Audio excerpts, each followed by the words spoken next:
Smithfield Town Council meeting, June 2nd, 2025. Madam Clerk, can you start us with prayer and the pledge, please?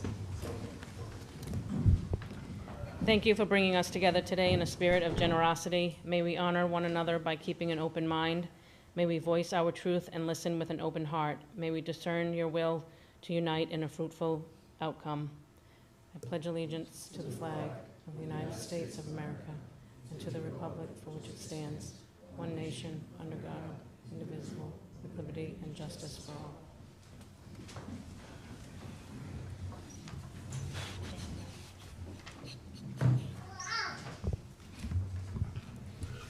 Anybody else wish to sign up for open forum? Roll call, please. Mr. Biragad? Here. Mr. Christoforo? Here. Mrs. O'Hara? Present. Mr. Prunchak? Here. Ms. Alves? Here. Open forum pursuant to 46-46-6D, maximum 3 minutes per person. Christy Creighton.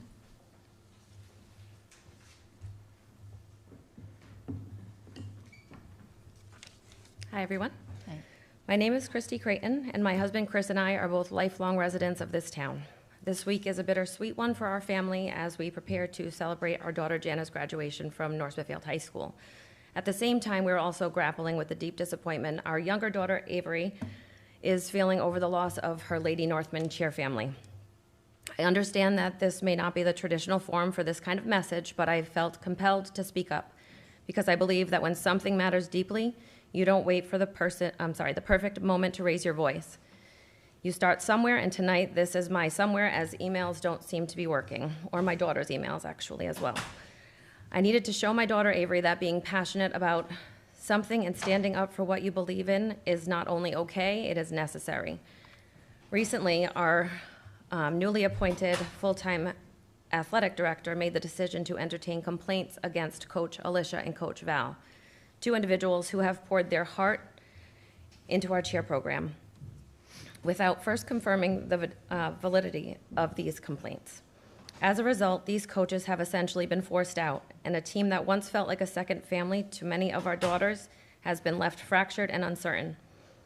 There is so much more to this story, far more than I can share in 3 minutes, but I will be sharing it in full at the June 17th school committee meeting. Tonight, I simply wanted to begin the conversation and emphasize how important this issue is, not just for my daughter, but for the future of Northman athletics. We owe it to our students, our coaches, and our community to ensure that decisions are made with fairness, transparency, and integrity. And we owe it to our children to model what it looks like to speak up when something isn't right. Thank you for listening. Thank you. Thank you very much. Claire O'Hara. Would it be okay if I sit from here? Okay. I felt I had to address this problem that we have in our part of the town with the sidewalks from Stop and Shop down to the gasoline station.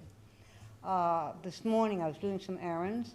I'm just coming up to make the turn. There's an older man sitting on the wall, blood gushing.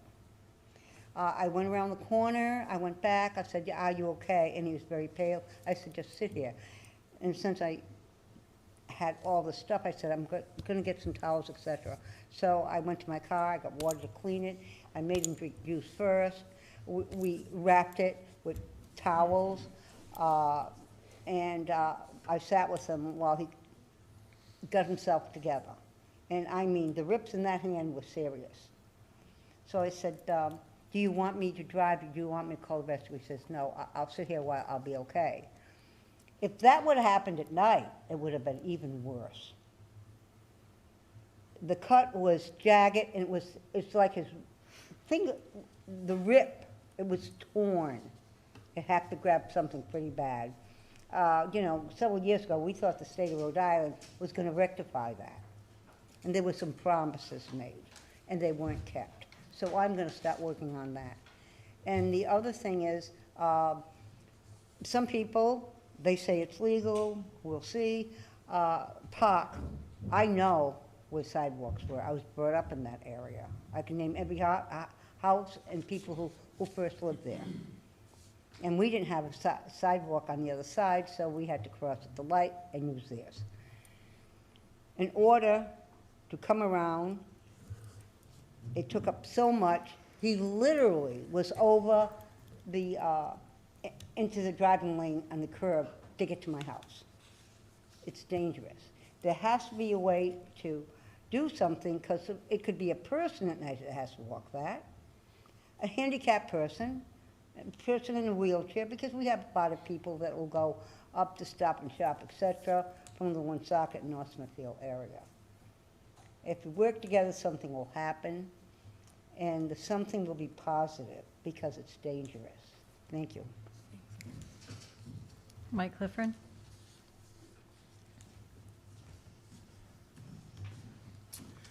Mike Clifford, 489 Black Plain Road. I just wanted to, I don't know how to address this. It has to do with the grant writer position that you're about to act on tonight, apparently. But it's more than that. It's like, I watch this town time and again, and we always put the horse before the cart. The cart before the horse, I'm sorry. And this is a perfect case. We've had that grant writer in the past get grants for things that nobody knew anything about. There was no rhyme or reason to how we applied for them. All of a sudden, we have a police station that's not done, and now we're building a senior center. Nobody gives any thought to where the money's going to come from for the co-share on the grant. And it just seems like we do that repeatedly. We never do any long-range planning, and this is a thing that's been bothering me a long time, and I've always mentioned it and can keep going back to it. I don't think we should be hiring any grant writer or applying for any grants until we get our act together and organize yourselves. We need the capital improvement plan, not a one-sheet paper like we always get every year, 100 and 200 page document like Smithfield has, where they plan out what capital is going to need improvement over the next 30 years. And that's what we should be doing, and then we know what to target for what type of grants to target for the money. It just seems ludicrous that we have grants that we don't know where the money's going to come from for the senior center, the balance of it. We don't know where the money's going to come from for the police station, because we can't do all of it. And we don't know money, now the grant for the sewer is out, or I've heard being just changed somehow or other. We don't even know what our main priorities in this town.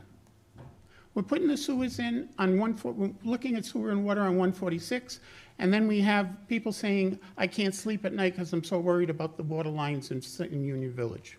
So we need to really organize, focus, and just get together a plan first before you take any other steps that include spending more money. And I'll just speak for 2 seconds to the applicants, because I looked on the line at the who applied and what the recommendations were. And I'm going to speak about this again. I've said it many times. You know, I looked at the scoring for this, and I thought it was hysterical, because the person that's being recommended got high scores for access to appropriate contacts.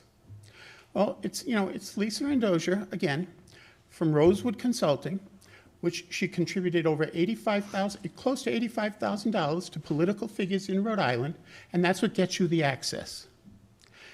We're not going to, federal money, don't think there's big buckets of federal money coming down the pike. And if it's important to have contact, I don't know why you're having someone who's contributed solely to Democratic, 99% to Democratic people in this state, congressmen, senators, all Democrats, when the federal government, from what you can see now, looks like they're they're going to take care of their own. And that's the Republicans. So why you'd put in a Democrat, somebody who is a known Democratic benefactor, is mystifying to me. And if the congressmen for this area say that they can't work, that you won't get the grant unless you go through her or a grant writer, I want to see them say that publicly. It's nonsense. And I've told you several times, I still believe that the grant writing opportunities, well, first of all, when we hired the town planner the last time, when we changed and Bob, what's his name, retired, I forget. Can you just finish up, Mike? Okay. We hired a new town planner, and that town planner was hired by the administrator because he had skills in grant writing. And we raised that salary by a big number, 10 or 15,000 if I remember correctly, and it was with the whole premise that he was going to write grants. And he had been doing it in borough for decades, and he was very successful at it. And when he came here, he did it here. But we always, fund the position, but we never roll it back. Can you finish up? Yeah, I can't. I just quit, but I can't believe that we're actually, looking at another full-time grant writer for 70, for, 80,000, whatever it is, that you're gonna throw at this person for, not even knowing what we need in our town. It's just so ridiculous. North Smithfield Town Council sitting as Board of Licensing, discussion by council vote or other action on holiday sales / peddler hawker license, DBA Phantom Fireworks, 0 Victory Highway. Is there anyone here for that topic?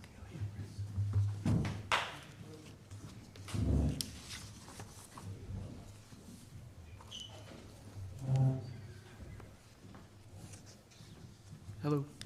Hi, could you state your name, please? Yeah, I'm Eric Wellman from Phantom. I'm sorry? Eric Wellman from Phantom Fireworks. Madam Clerk, is everything in order? Sorry, just pending BCI check.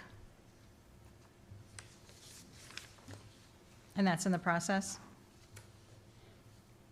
Is there a new applicant that needs a BCI check? They will get BCI checked when they apply. We have not a new applicant at this time. Okay. So we can't issue the license without that, correct? Right, you could issue it pending, Pending, Pending. subject to. okay. So 0 Victory Highway, is this in Rudido's parking lot, or where is this? It's 1415 Victory Highway. Where is that? It is like near an auto place. Hometown, It's Let across me- from Stop and Shop? hometown auto body? Hometown, thank you. I can never remember. It was an auto shop. Is that Gators, across from Gators? Yeah, okay. Anyone have any questions? So the building permit's been issued for the tent? Everything is in order. Is there another fireworks vendor over at Brigido's for the season as well? I thought we did that. I think we approved that one. Mhm. Okay. Yep. Any other questions? Would this be your first year, or have you sold there before? We have sold there, I believe, in the past, this location, and we moved the tent, and then I think it's gone back to this location. Okay, so not your first time in town? No, we've been going for years, and Okay. this was done. Thank you, Eric. If there's no other questions, anyone like to make a motion? I will make a motion to approve the business license for Phantom Fireworks at 1445 Victory Highway? 1415. 1415 Victory Highway, subject to approved BCI for, now is it every employee BCI? How does that work? Solicitor? David? David? So does every employee have to have a passed BCI in order for this to go? Whoever's working at that site, Okay. so That's for good to all know. employees. working at that site. Okay, So it's not just the applicant, it's No, Everybody. any employee that's at the site. okay. so subject to every employee having an approved background check. Okay. Okay, that's a motion. Is there a second? Any further discussion? Roll call, please. Mr. Biragad. Yes. Mr. Christopherow. Yes. Mrs. O'Hara. Mr. Punchak. Yes. Ms. Alves. Yes. Thank you. You're all set. Thank you very much. Discussion by council vote or other action on holiday sales / peddler hawker license, DBA TNT Fireworks, 7 Darling Village. Could you state your name, please? Good and evening. My address? name is Kent McLaughlin, representing TNT Fireworks. You should have all the information there, and everything is in order. You received all the BCI and everything on this one? Okay. Yes, everything is in order. Thank you. Any other questions for, And how many years have you been in town? We've been selling at this Walmart parking lot for at least the last 4 or more. I've done the last 4 years of meetings. Beyond that, I'm not really sure. Nice. So now in total, if we do approve this license, we'll have 3 fireworks vendors in town. How many? No, we only did One. one, yeah. so 3 in total. Okay. Lots of fireworks in town. They're only sparklers. Thank you. Competition is good. Absolutely. Maybe we'll drive down prices. That's right.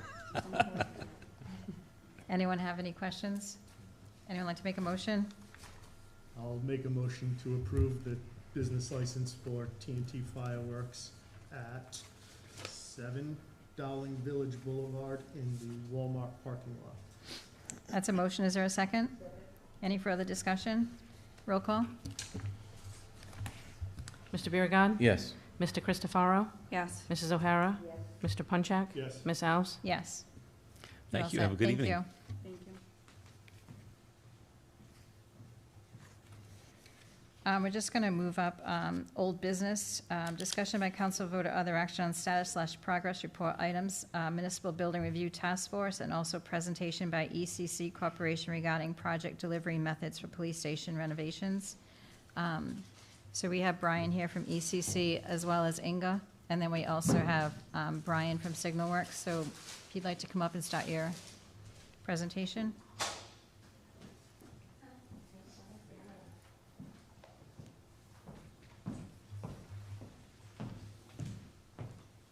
Good evening, council. How you doing? Good evening. Brian Fergon with ECC and Inga Knox from ECC. I do have printed copies of the presentation, if I can pass them out.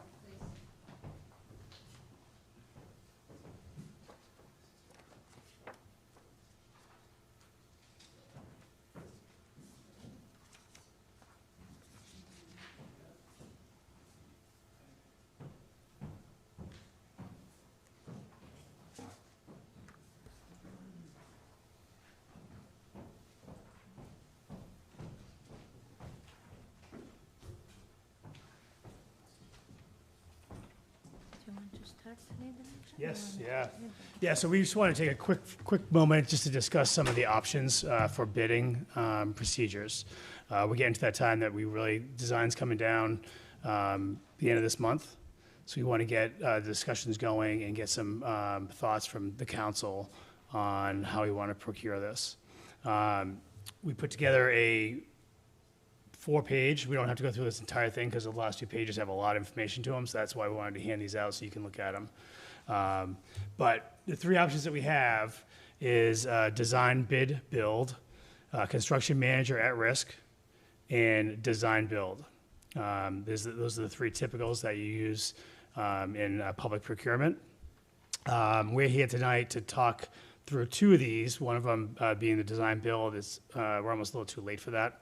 But we can run through this. The first thing we wanted to kind of look at is just a simplified breakdown of how these work. Design, bid, build is you have the owner or the jurisdiction hires an architect, does the plans, they have their consultants, and then we go out for bid to GCs.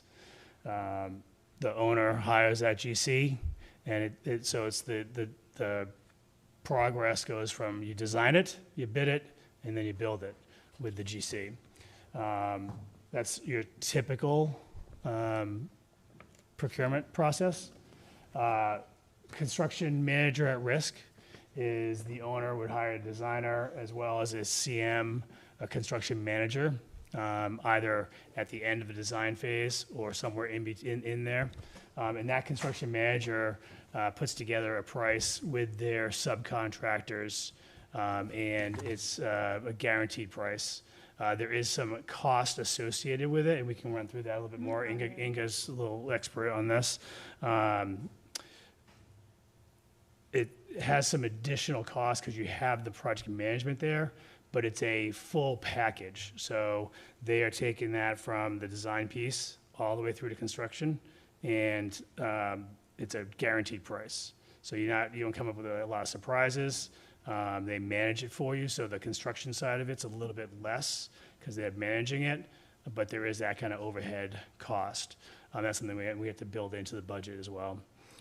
Design build is you typically would hire a design build firm who designs it and builds it, whereas they would work with you, the clients, to design this, and then they would take that right through construction. We're obviously late in the game on that because we've already designed it. You could go back and kind of start that, but it would push us back considerably time. time. It is a good process because there is some cost savings to it, but like I said, we're kind of late in the game on that piece. Oh, we can go into details. Hi, everybody. So any questions so far, just from what you've heard? I think my only question is Do for the the next slide.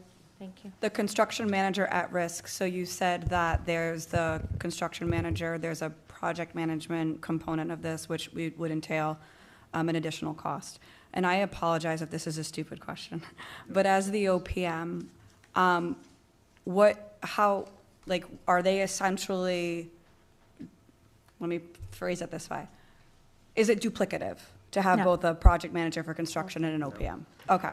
So, there is no, okay, so additional cost is possibly not the right term for this. It's more of an upfront cost that, and I'll go into these details, but it's more of an upfront cost versus that is in there for additional project management, but every one of these delivery methods, there will be a project manager. So it's not necessarily something that you pay more of, it's just a way when you pay it. And I'll dive into it a little bit more in these details. In terms of, I guess what I wanted to say is the questions, if you have questions in terms of like the three types, and you do understand that like the fundamental differences, and it's a contract type. So there's three contract types, and these are the contract types we're here to discuss with you so that we can ask for you to make a decision, doesn't have to be today, on which way we should go. In terms of design build, like Brian had mentioned, because the design is nearly completed, the construction documents are due by the end of this month. Bringing in a design builder and have them relook and redesign and also carry the architect just makes no sense, and it also adds to the schedule and just doesn't seem like it fits. So we are sort of putting this off to the side and really talking and concentrating on the CM at risk versus design bid build, which is basically your traditional what you would call GC or contractor or lump sum, which depending how people relate to it. It's just more familiar term as a GC. The three fundamental differences between them is that how the contract is carried. So let's not talk about design build for a second. CM at risk, the contract is with you, and the architect contract is with you. Same with the GC. The contracts are both with the town. In terms of the construction company engagement, so this is the second grouping. The GC, the design bid build approach, is you finish it's the most kind of traditional, typical approach. Finish your drawings, you take the drawing package, you put it out to bid, and companies bid. We can pre-qualify them for sure. There are ways to sort of set some pre-qualification criteria, and then they submit a hard bid. They submit a bid on what they see. So what's not in the drawings, what may be missed, maybe not coordinated, maybe not well, or not added, or phasing-wise not so much resolved, is not included. In this case, we always say you get your price, and it tends to be on average lower initially because it's a higher competitive bid, and they give you a number. It's a lump sum. You don't know and have no control over who they bring as a subcontractor, how they reallocated money within their contract. So your sort of plumbing, electrical. So they give you one number, and then they give you. We can do like say add alternates, so they can give you some breakdowns as we ask them to do, and also we don't know what the profit is. We don't know anything. This is just a number that the contractor can do anything they want to deliver this particular project. If there are changes down the road, all the changes, all the coordination, everything is a change order, which means that as the owner, we recommend a higher owner contingency to be carried. You don't have to disclose what it is. We manage the budget internally, but the contingencies, we typically recommend up to 10%, because we don't know what things will need within that process. With the CM at risk approach, we procure a construction manager based on qualifications, and the process is very similar to owner's project management procurement and price.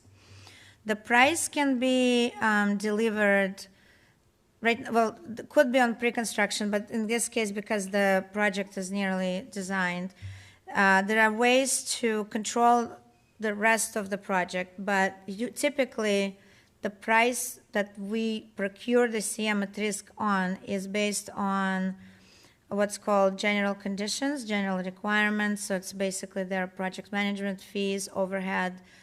So you can see what fee they will charge, what profit they will charge, percentages. So it's an open book process. Then there is something that's called a GMP, which is guaranteed maximum price. They take the set, they procure the set themselves, the drawing set. When I say the set, it's the drawing, the documents. They procure the documents.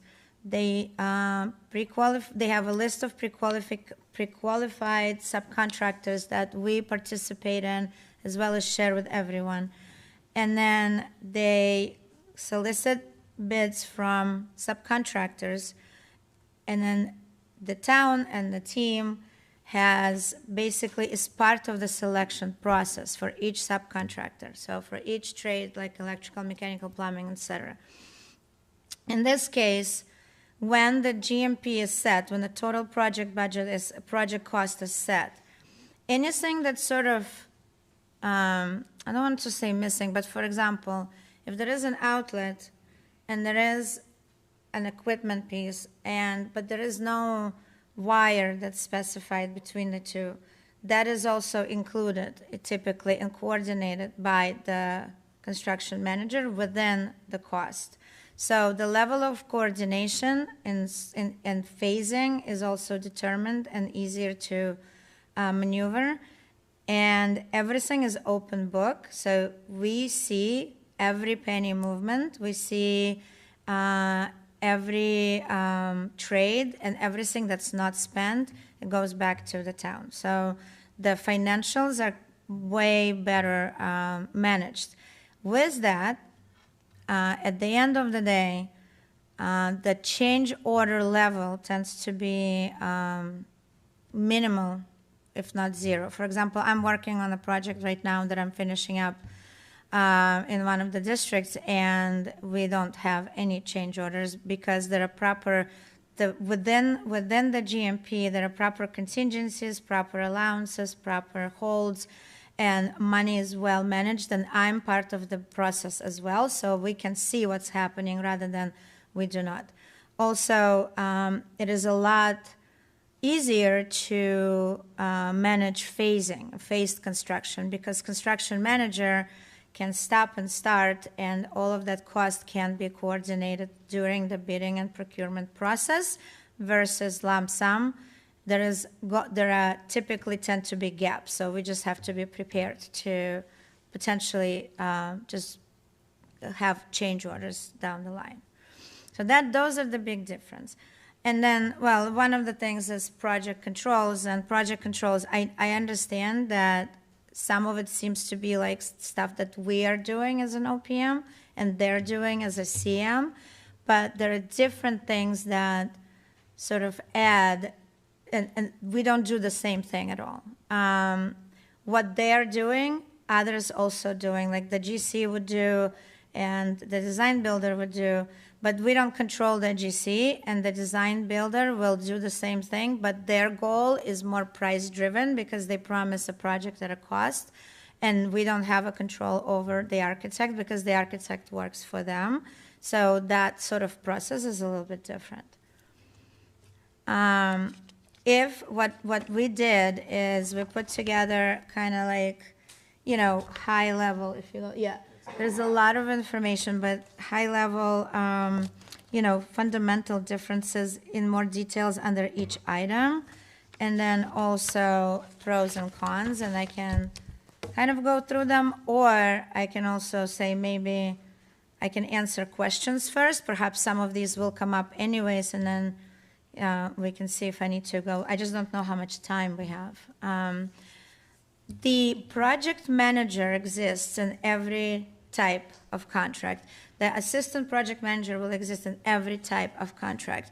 The accountant on their end, the project controls, the scheduler, they all exist with all construction company. It doesn't matter which one. It's just what you see. What you don't know their hourly rate. You don't know what their level of expertise is. But in the CM at risk and design build options, we actually know. Like in CM at risk, we would know exactly what the hourly rates are. We would select them based on, or you would select them based on their experience, their similar projects, etc. So. I mean, I have a few questions, but I don't want to monopolize. Go ahead. So it sounds like design build is off the table, just given where we are in the current project phase. So of the construction management at risk and the design bid build, which one would you recommend? It looked like, based on the previous slide, there's a lot of green for the CMAR versus the DBB. And I also, too, we want to ensure that we're being transparent in our timeline, and it sounds like that would be the more transparent avenue. And my next question is based on which one you recommend. We also know that we're already a little bit behind the 8 ball on this, so we want to ensure that we're expediting this process as much as possible. So based on that, which one would you recommend between CMAR and DBB? So both are acceptable in terms of both will deliver the project, right? So there's no good, bad. It's a little bit of a differences of a matter of opinion as well. So I do want to sort of caution that there are, the projects will get done either way. So whichever way we go, it will work. I think we're leaning towards the CM at risk approach as a team. I think Brian can speak to that as well, because the schedule can be better managed and controlled, and I don't want to say manipulated, it's not the right word, sorry.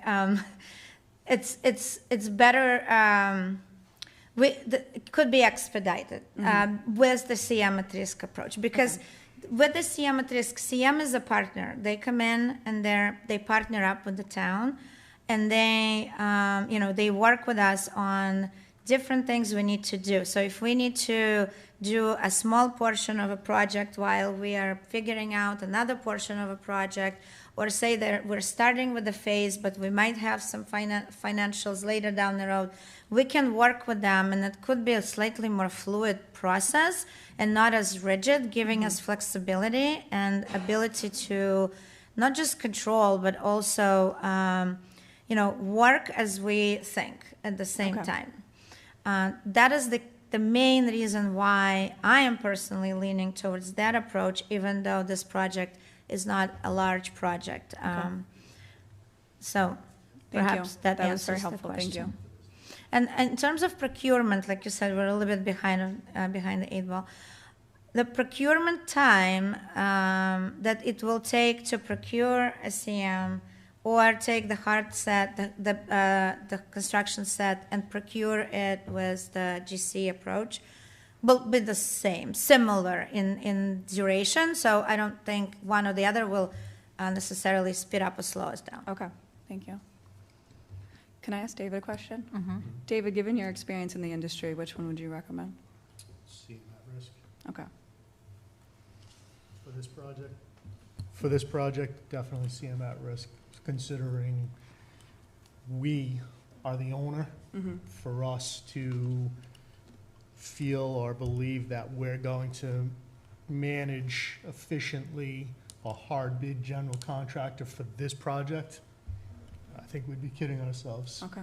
I think that the CM at risk is definitely the way to go on this. You know, the phasing in itself is going to be very significant. And if we do not, get it right, and we try to tell bidders, this is what the phasing is going to be, and something changes, the dollar value could, increase exponentially. You just have no idea what that's going to be. So where you have a partner and a construction manager, I think is very important for this project. Okay. Thanks, David. So what kind of expense are we looking at above and beyond the project that we've already discussed to bring in a construction manager?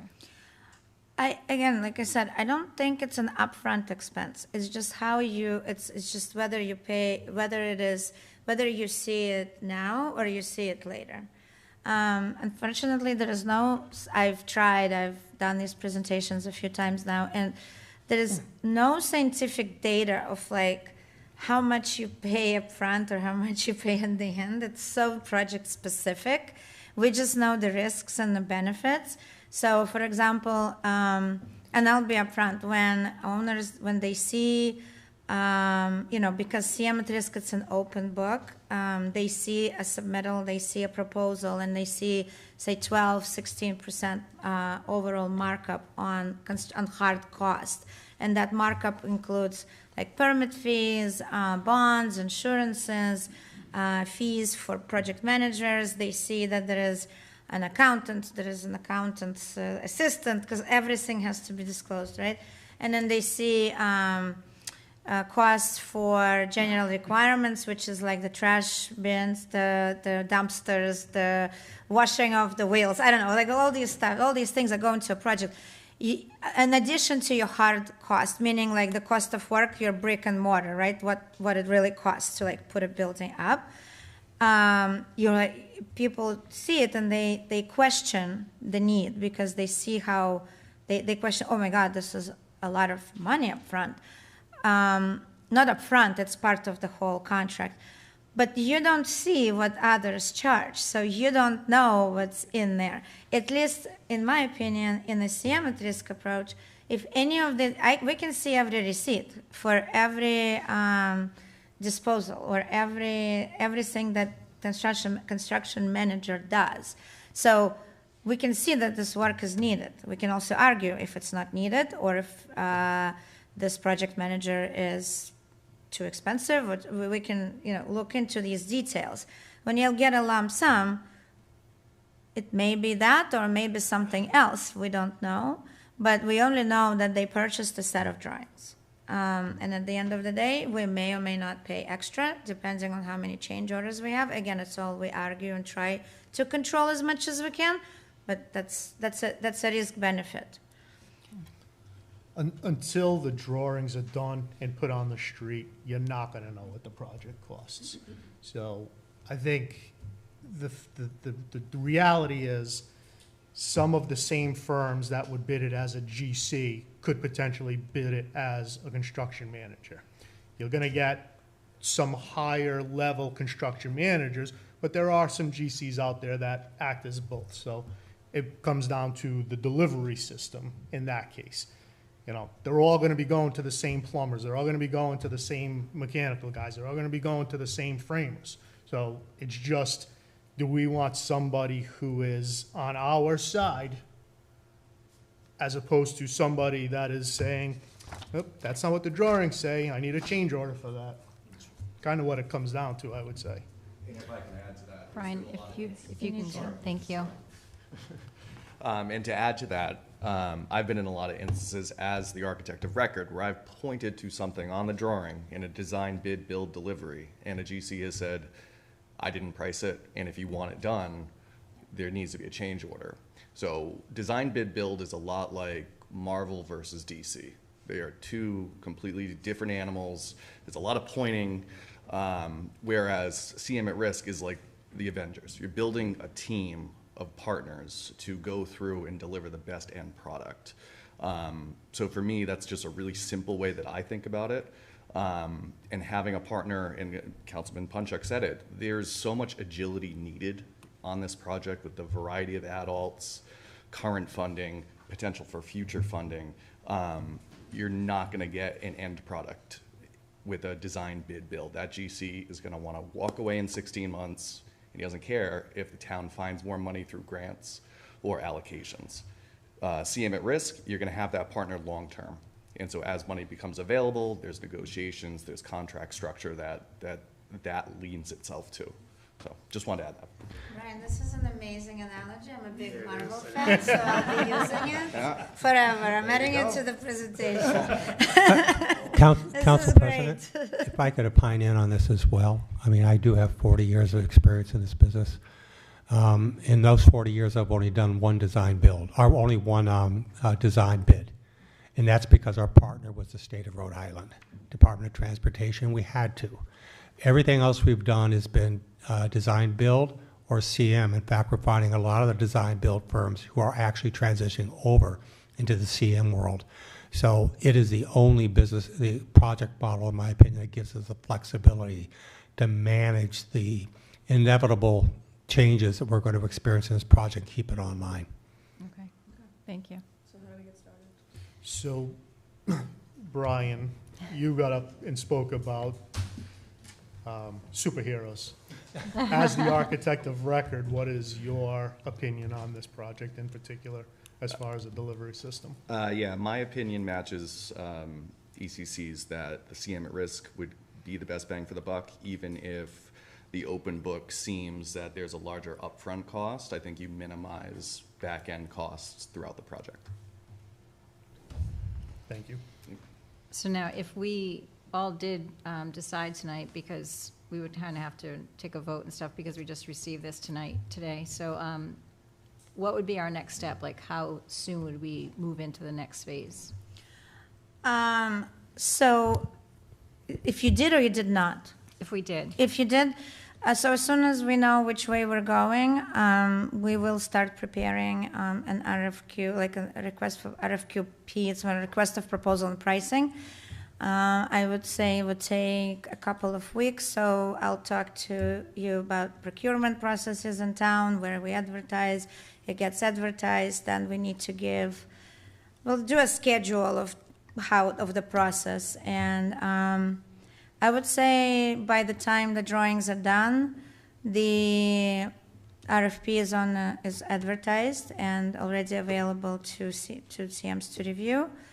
Probably we give them 3 weeks is better, especially summertime. So I would need to look at the schedule. So I don't want to overstate it, but by the end of July, should have a construction manager on board. The same would happen with a GC.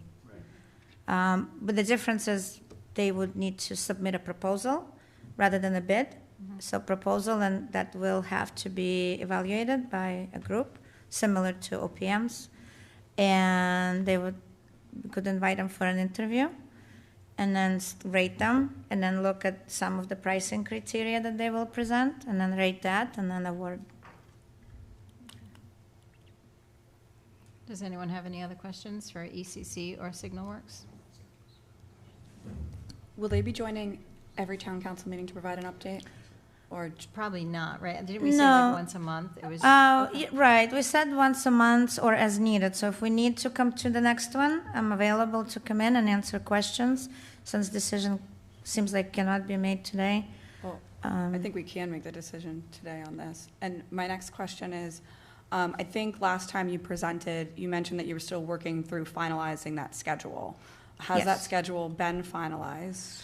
Not yet. We're Okay. still working through some of the details, Okay. and specifically because that schedule will also get impacted by this By decision. this decision? Okay. Mhm. So once that schedule is finalized, I think it would be really helpful if we could actually see that schedule for each update, just so we can have a visual, and just leverage that on a town council by town council basis. Absolutely. And we can also come in and present at the next meeting if we have the schedules as well. Okay, thank you. Anyone like to make a motion if we're in agreement to move forward? I will make a motion. I know that it's not usual modus operandi to vote on something. Are we getting ourselves in trouble here, Mr. Solicitor? No, it's on the agenda. If you're comfortable and prepared. Okay. Are you comfortable and prepared? Claire? Then I will make a motion to move forward with a construction manager at risk project delivery system for the police station project. That's a motion. Is there a second? Second. Any further discussion? Roll call, please. Mr. Biragad. Yes. Mr. Christopherow. Yes. Mrs. O'Hara. Mr. Punchak. Yes. Ms. Alves. Yes. Thank you. Excellent. Great. Thank you. Thank you so much.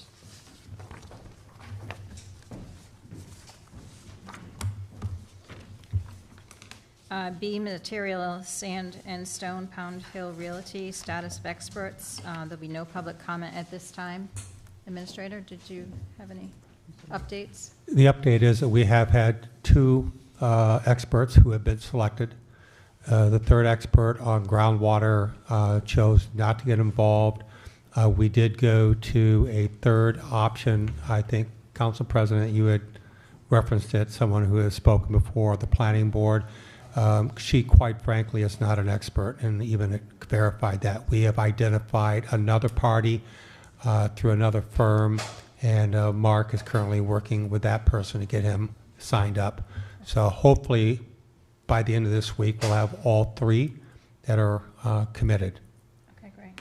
And I think we would be probably looking at some time in July Yeah. to recommence the public hearings. That'll give them the time to go through the public records and to evaluate the information that's been presented by the applicant. Okay, great. Yeah, because the next few meetings will mostly be consumed by the budget. So- Right. Okay, perfect, thank you.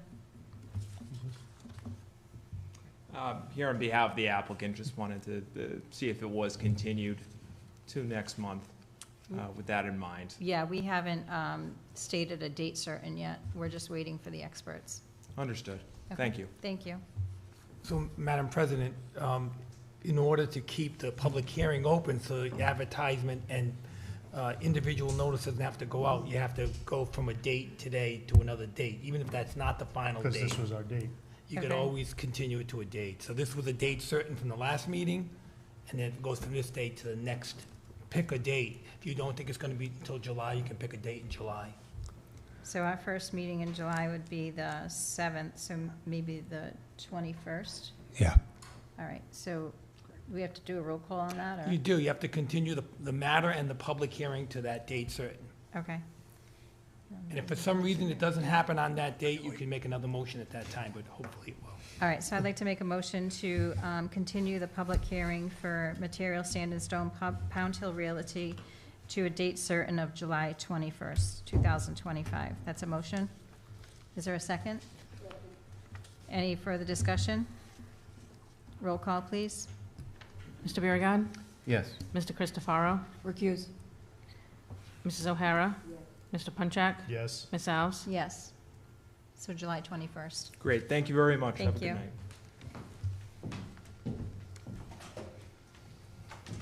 night. Presentation of Budget Committee's proposed FY 25-26 budget. Yeah, right. I bet it's more than that. I bet it's more than that.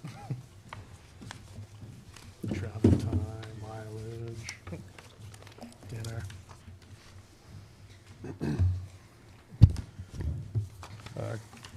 Good evening, everyone. Before I begin, I just want to first thank those from the Budget Committee in attendance. I know Kevin also was going to be here, but he had another commitment. I first want to thank the Budget Committee for all the hard work that they put in over the past few months. The committee has looked to try to make the process as transparent as possible. We brought back live streaming of meetings. I think there's work to be done there to improve those as well, and to also improve upon the process in general.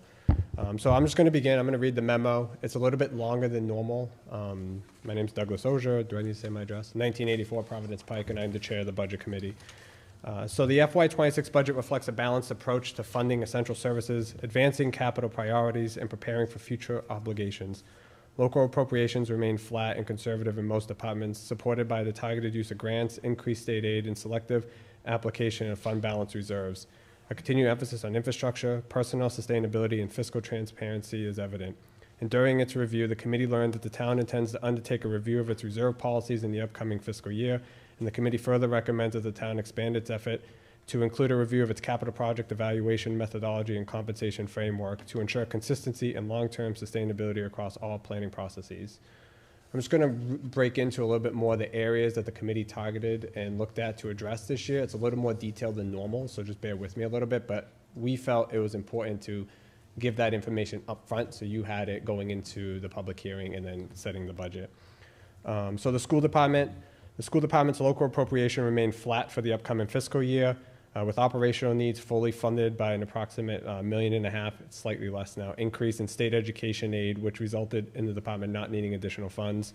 And any resulting surplus may be allocated to capital improvements, including facility repairs or deferred maintenance. And the town should look to continue supplying a RIDE account to just take advantage of state reimbursed projects. For the NSPD, salaries remained unsettled due to ongoing union negotiations. However, conservative assumptions have been built into the proposed budget, and cost increases have also been driven by rising overtime expenditure due to limited roster of officers. Additional officers are being added through grant funding, expanding department capacity without impacting the general fund in the near term, but something to study. And additionally, the committee also reduced the proposed building repair maintenance amount, as many of these projects are intended to be covered over the upcoming renovation. For the NSFD, the fire department, FY26 marks the completion of a multi-year contract that included the phased hiring of 2 firefighters. Given increasing financial pressures, the town should explore the potential for municipalization to improve operational efficiency and cost control.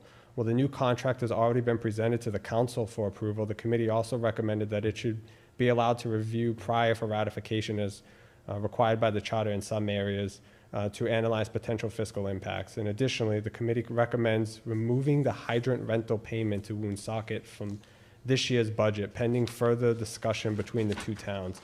Given the sudden rental rate increases, lack of routine maintenance by Woonsocket, and inadequate water supply, the town requires a viable solution to address these issues. And the committee recommends that members of the council, administration, and fire chief initiate these discussions. And any proposed rate increase should be supported by clear metrics, including projected total water usage in gallons, the number of times the hydrants have failed to function, the date of the last service and maintenance of each hydrant, and the current water pressure levels, among other relevant information. We're not saying don't pay them, but we're saying hold the payment until you can negotiate with them to fix many of the long-standing issues that have been before the council and the administration for years now. The water department and enterprise fund. So this increase was due to a new staff position that has been added to support succession planning in anticipation of future retirements over the next several years. Additionally, a significant rate increase is also proposed and anticipated for ratepayers in the upcoming fiscal year. Ongoing infrastructure projects, including work on St. Paul Street, and uncertainty around CVS's continued financial contributions and litigation place long-term pressure on the system's affordability. To help offset the cost, the committee has cut $180,000 from the proposed capital line item and implores the water department to seek alternative funding to minimize the impact on the ratepayer. Examples may include obtaining a loan, use of the fund balance, etc., additional grants, etc. Senior services funding has increased to over $40,000 on the town council appropriation. Starting this fiscal year, the town will no longer contract with Aging Well, following leadership changes in the formation of a new service entity.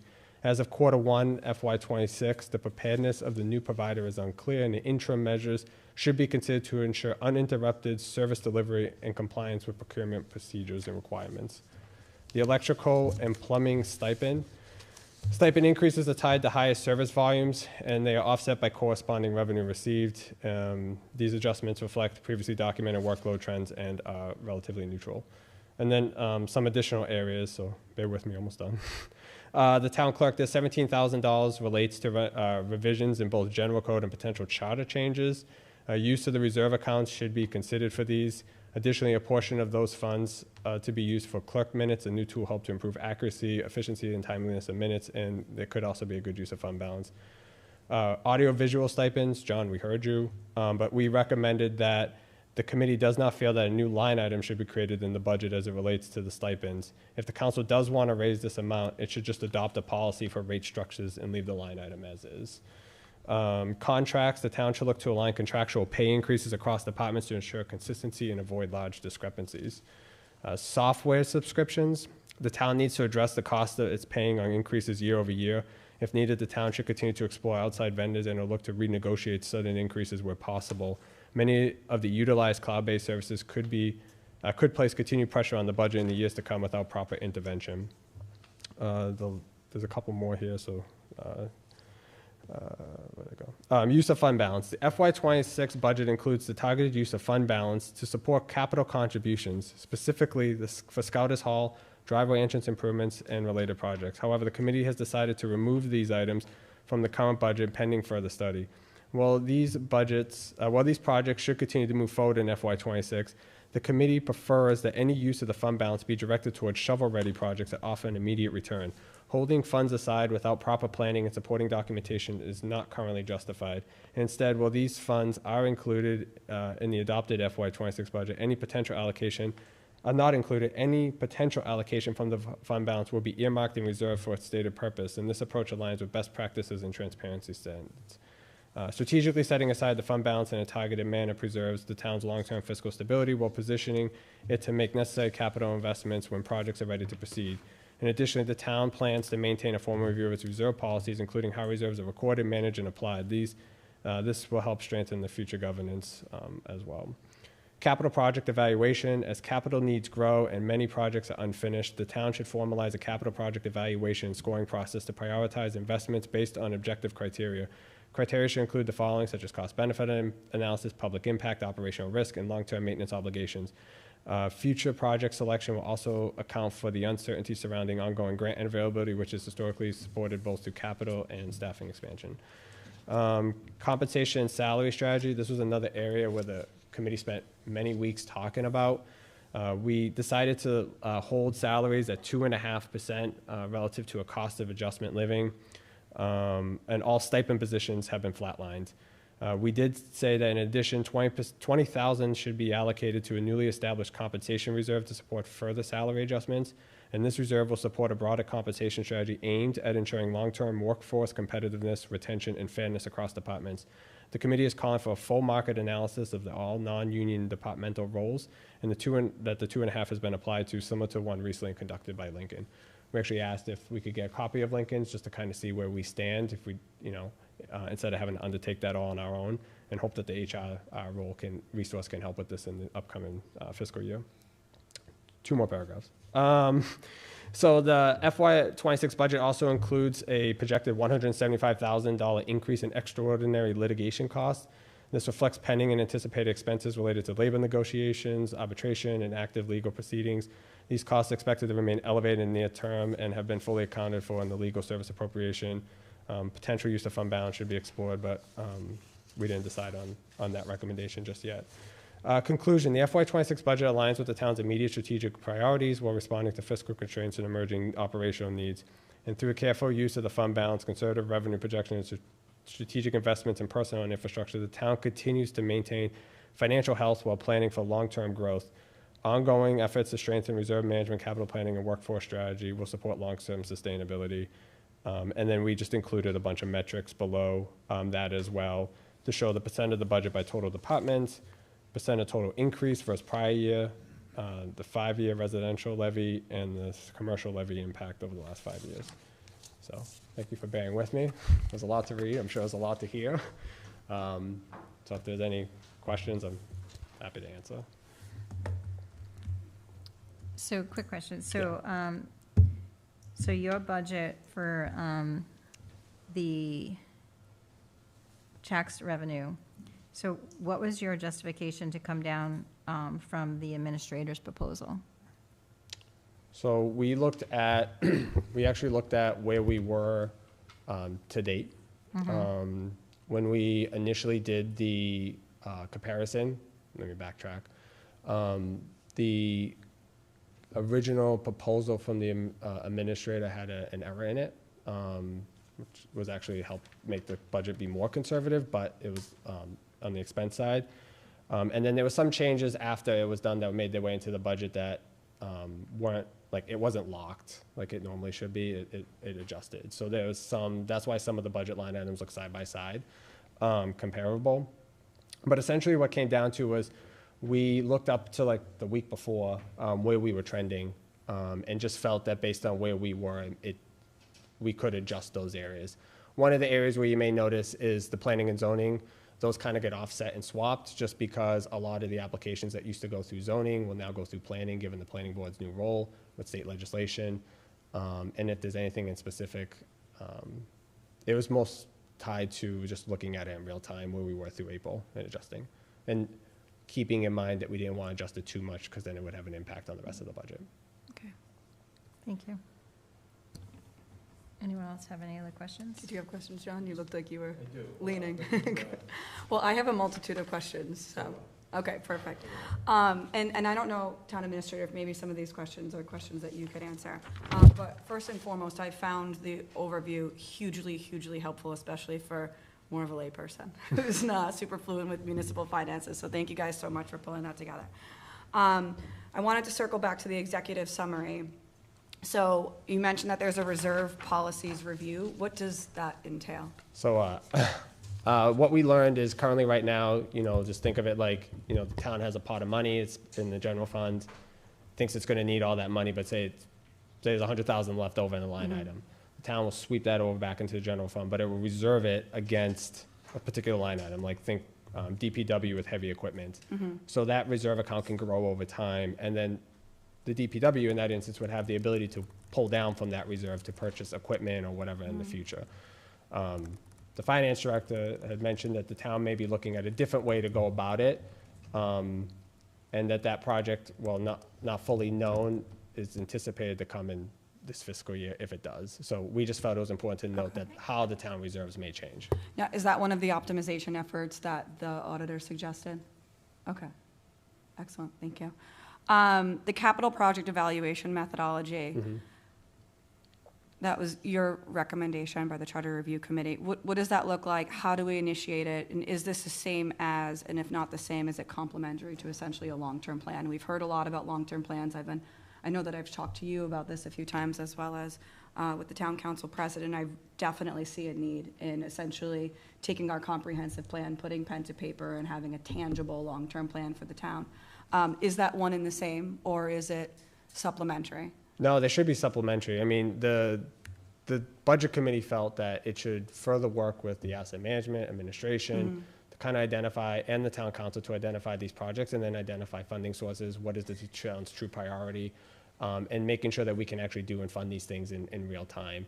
The budget committee shied away from, and as I said in the memo, non-shovel-ready projects if we were going to use the fund balance. The town for years has talked a lot of, we're going to do this, we're going to do that, and these things take time, can take years, but those things incur a cost. So the town definitely needs to be more strategic in how it handles its capital projects, where it wants to go, how does it build them in. This budget, I said it last year, this budget this year is not fully proactive. I think there's still room to go in that area, but starting to identify and score these projects and come up with these goals, you can further then plan for it in your future budget and maybe put a little bit of money away each year so that when you do decide to do a renovation or you do decide to do something, the money's there. So it's a component very much of asset management, which I know the administrator has been leading to. Okay, thank you. And so at this point, and just familiarizing myself with the protocol here, is this something that we can really discuss, get granular on, or do we have to necessarily wait until the public hearing? No, you can. Okay, so I can ask away. John, do you want to interject then? Okay. My next question is about the senior services. Yep. So we're no longer contracting with Aging Well, but we have not yet determined a new service entity or provider. So there is talk of a new service entity and provider. The nature of that is, at the time at which we prepared the memo, was a little bit in flux and unknown. Okay. The committee met with Linda Tebow, and she did talk about forming a nonprofit at the time. Now I think it's going to be an LLC or some type of sole proprietorship company. The budget committee doesn't really The budget committee wants to just really prioritize and make sure that whoever is running that, Right. that we're following all the state procurement, all the state policies as well in that regard for contract services, but also too that there's no interruption. The budget committee had conversations about should we go forward with Aging Well even for another quarter or two Right. until this program can get fully operational. Let Aging Well say, hey, we're going to draw down on you over time, and that way you can bake that into your budget and just be good faith neighbors and partners, considering all the services that have been done over the Right. years and continue to be done in this community today. So the committee's focus is on making sure that the money's there to support those programs and let the town figure out who it wants the money with. Well, that was going to be my next question. If we don't necessarily have a finalized service entity or provider, do we feel comfortable not re-signing our contract with Aging Well and potentially not having a senior program if we don't have, did I miss? No, so I'm gonna say misinterpret? that's an administration and I think council decision. I think Yeah. the committee's recommendation is just to make sure that if the funds are truly needed and justified, they're there. At the time, based on what's been spent, I know in the past there was a lot of grants that supported these initiatives. If those grants wash up or aren't there, then I think the line item should be evaluated.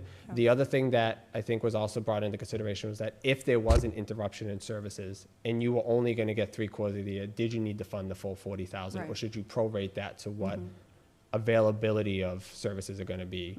So whoever's sitting in that seat, I think is definitely a council administration discussion. We just looked at kind of historically what has been spent and sent to Aging Well and used that as kind of a Yeah. baseline for this year. No, that's But helpful, Doug. the committee does agree that if we are serious about continuing these services and supporting senior services, that we should look to at least go back to Aging Well Yeah. in the short term to continue the funding for the full year, Okay. for at least whatever that looks like. So what is our next step there?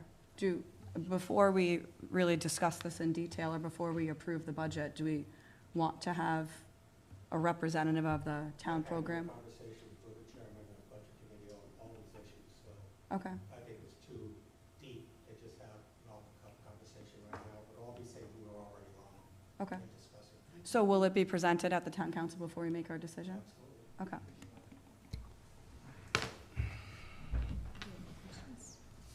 No, I will turn it over to John. That responds to something the administrator just said, and that was I was actually gonna make that point. You said you haven't had the conversation with the budget committee, and I think the system is flawed in that sense. I think that the budget committee should be working, not coming up with their own budget, and the administrator coming up with his own budget, but I think the administration and the budget committee should be working together to come up with one budget that they can present to the council, and it would be streamlined that way, and I think it would be a lot more efficient, and it would be a lot more of a realistic budget if they work together instead of coming up with opposing budgets. But I never understood why If I could just jump in on that, because that is the way it's been done, so it's a little late on this. Oh, I know that for this one. But I know. I could not agree with you more strongly. The way that we approach the budget, I just think is really clumsy. I never understood it, and I've been doing this a little while. I'm just going to recommend, a couple years ago, I did suggest that I think the council and administration should come to the budget committee first, even tried to do a workshop early on. It didn't really go anywhere, but I do agree that the process is flawed. How the process is outlined, though, is by the charter, so maybe that's a future charter improvement on there as well. I do think there is good having independent review. You can still have collaboration, but I think having an independent kind of assessment is definitely helpful. But they should definitely be supportive of the long-term goals of the administration and the council and whatever other plans are in there. All right, so if I may, the other question, I had just a couple other quick questions.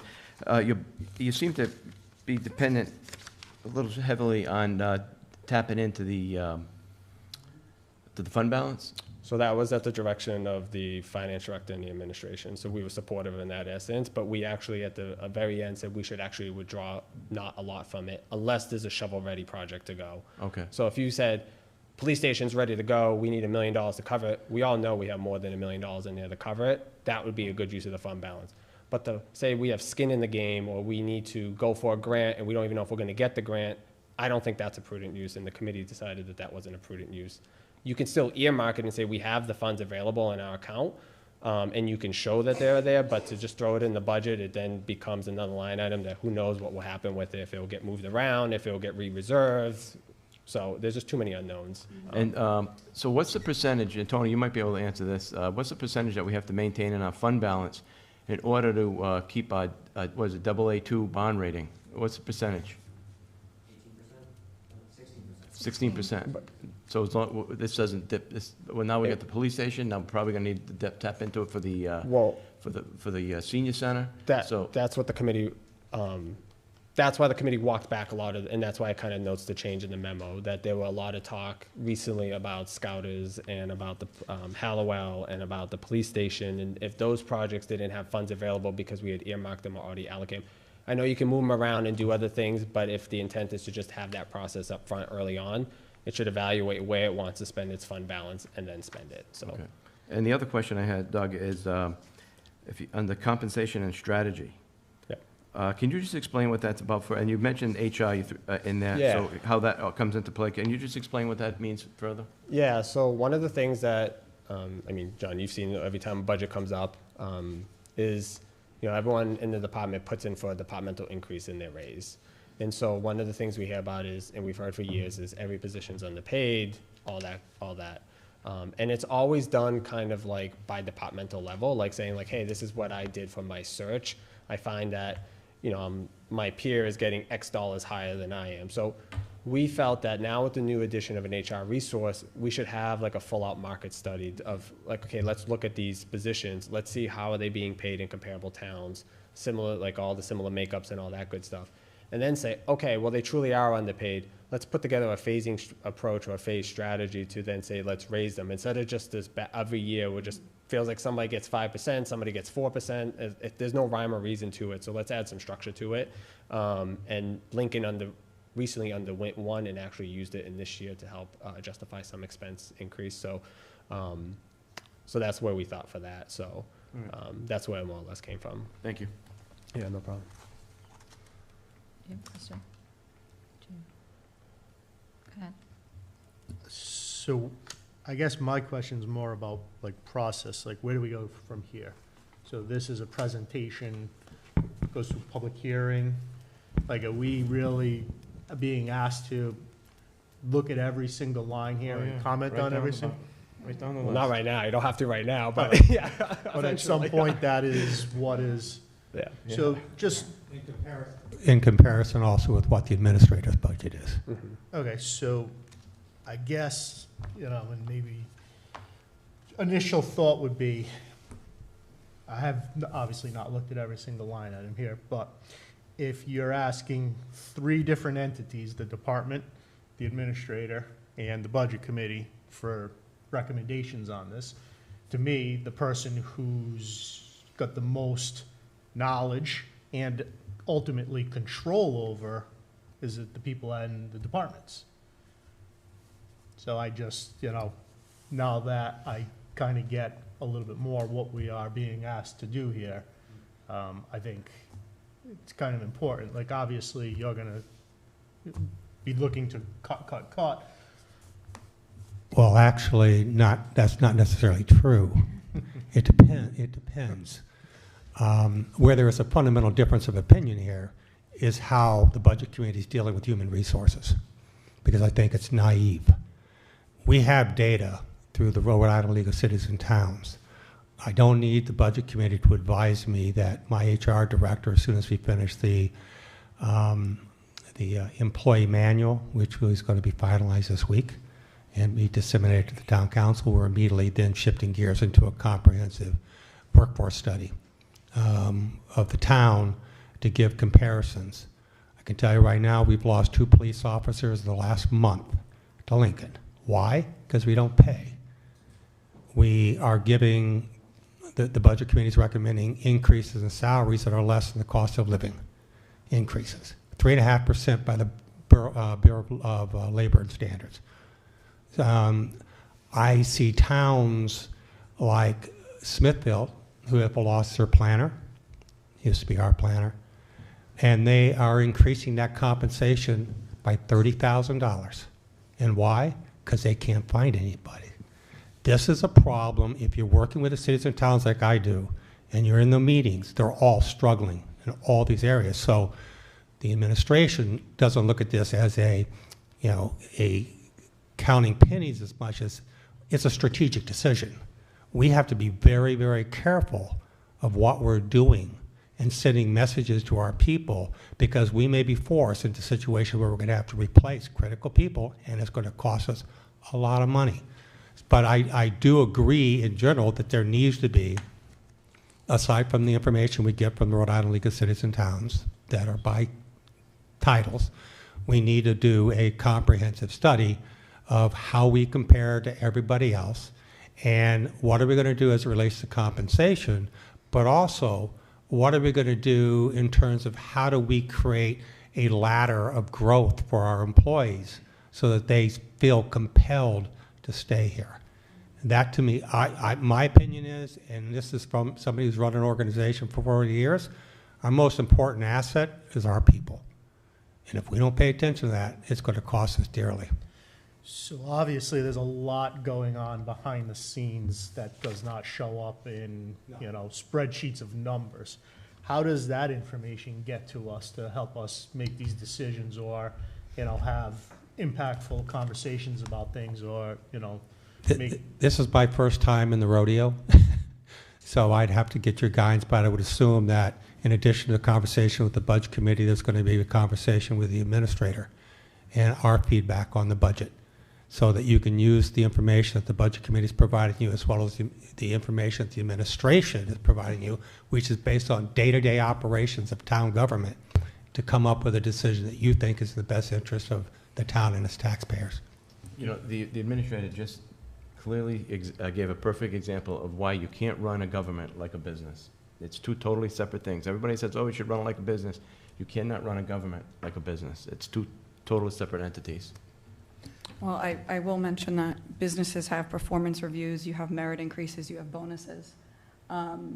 So I think, I don't know if that's something that could potentially be explored, but I think, rather than, to Doug's point earlier, having to debate every year on, this department wants 5%, this department wants 2%, I think initiating the process with the 2% and understanding what Lincoln has done to really have a system, right, that we can rely upon year over year.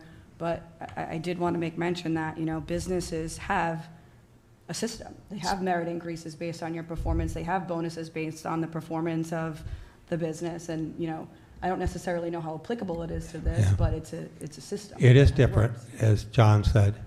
But those merit systems that you have in place, they don't always work. You probably know that better than anybody, okay? So we have to be careful to assume that that works fine.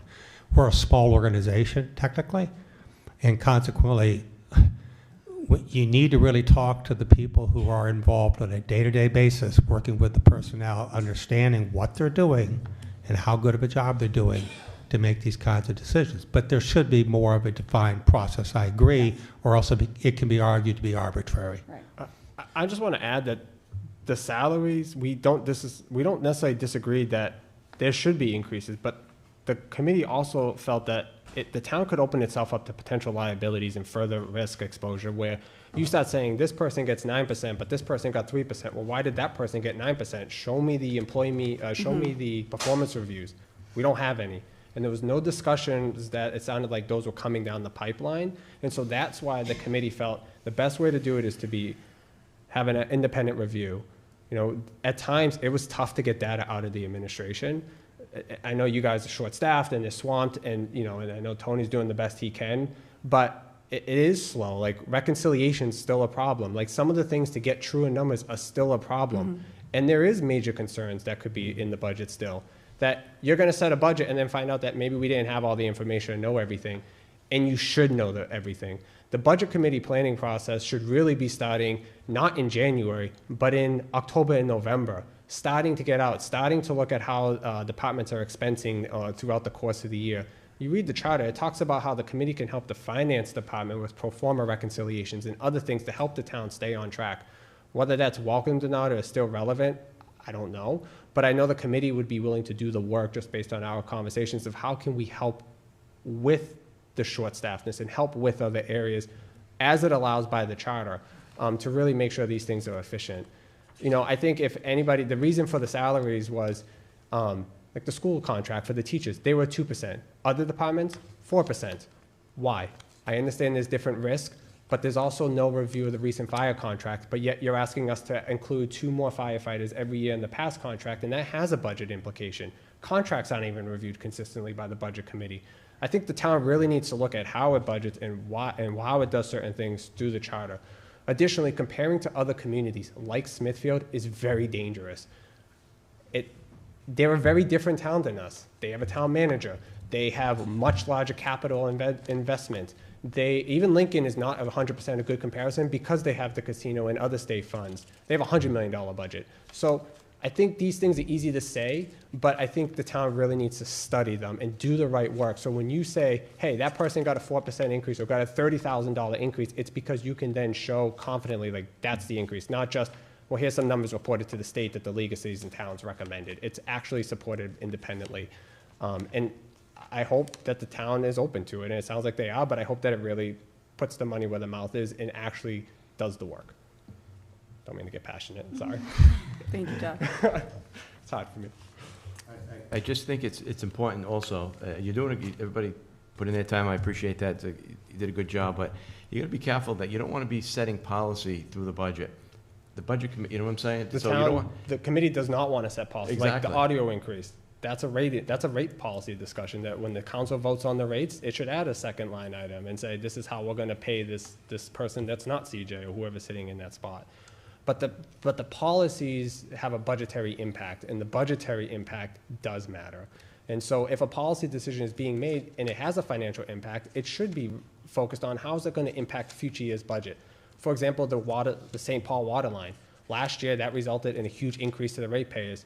That's going to result in another large increase this year of up to, what, 50 cents or something like that? And then you get into other issues. That's a major concern. And there really was no other use of funding other than we're just going to have to fund it.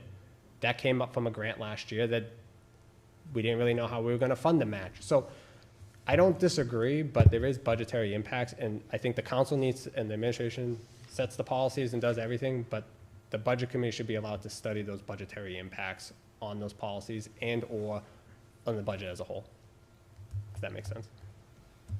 Doug, can I ask you a question about the police department? So we're talking about additional officers being added through grant funding. Yep, the COPS grant. Yeah, how long is that funding? And how much is it? Chief can probably speak clearer on this. I believe it's 3 years, and I believe it's like $120,000. Each year, or? No, it's incremental. It's 100%, 75, 50, and 25%. So after that, the 3 years, do we know what the impact is to the town to continue at the higher staffing level? That would be an area that would have to be studied, and an area where, like, if you were going to get a grant to bring on additional resources, those things should be studied before you say yay or nay on the grant. Right. And do we know if there's going to be another grant after the 3-year one to supplement the one? The grants come out once a year, they come out in the fall. So every year is different. There's different amounts of grants that go up. This particular grant, I believe, was awarded in 2023 or 2024. It has to be spent by, I believe, December 2026.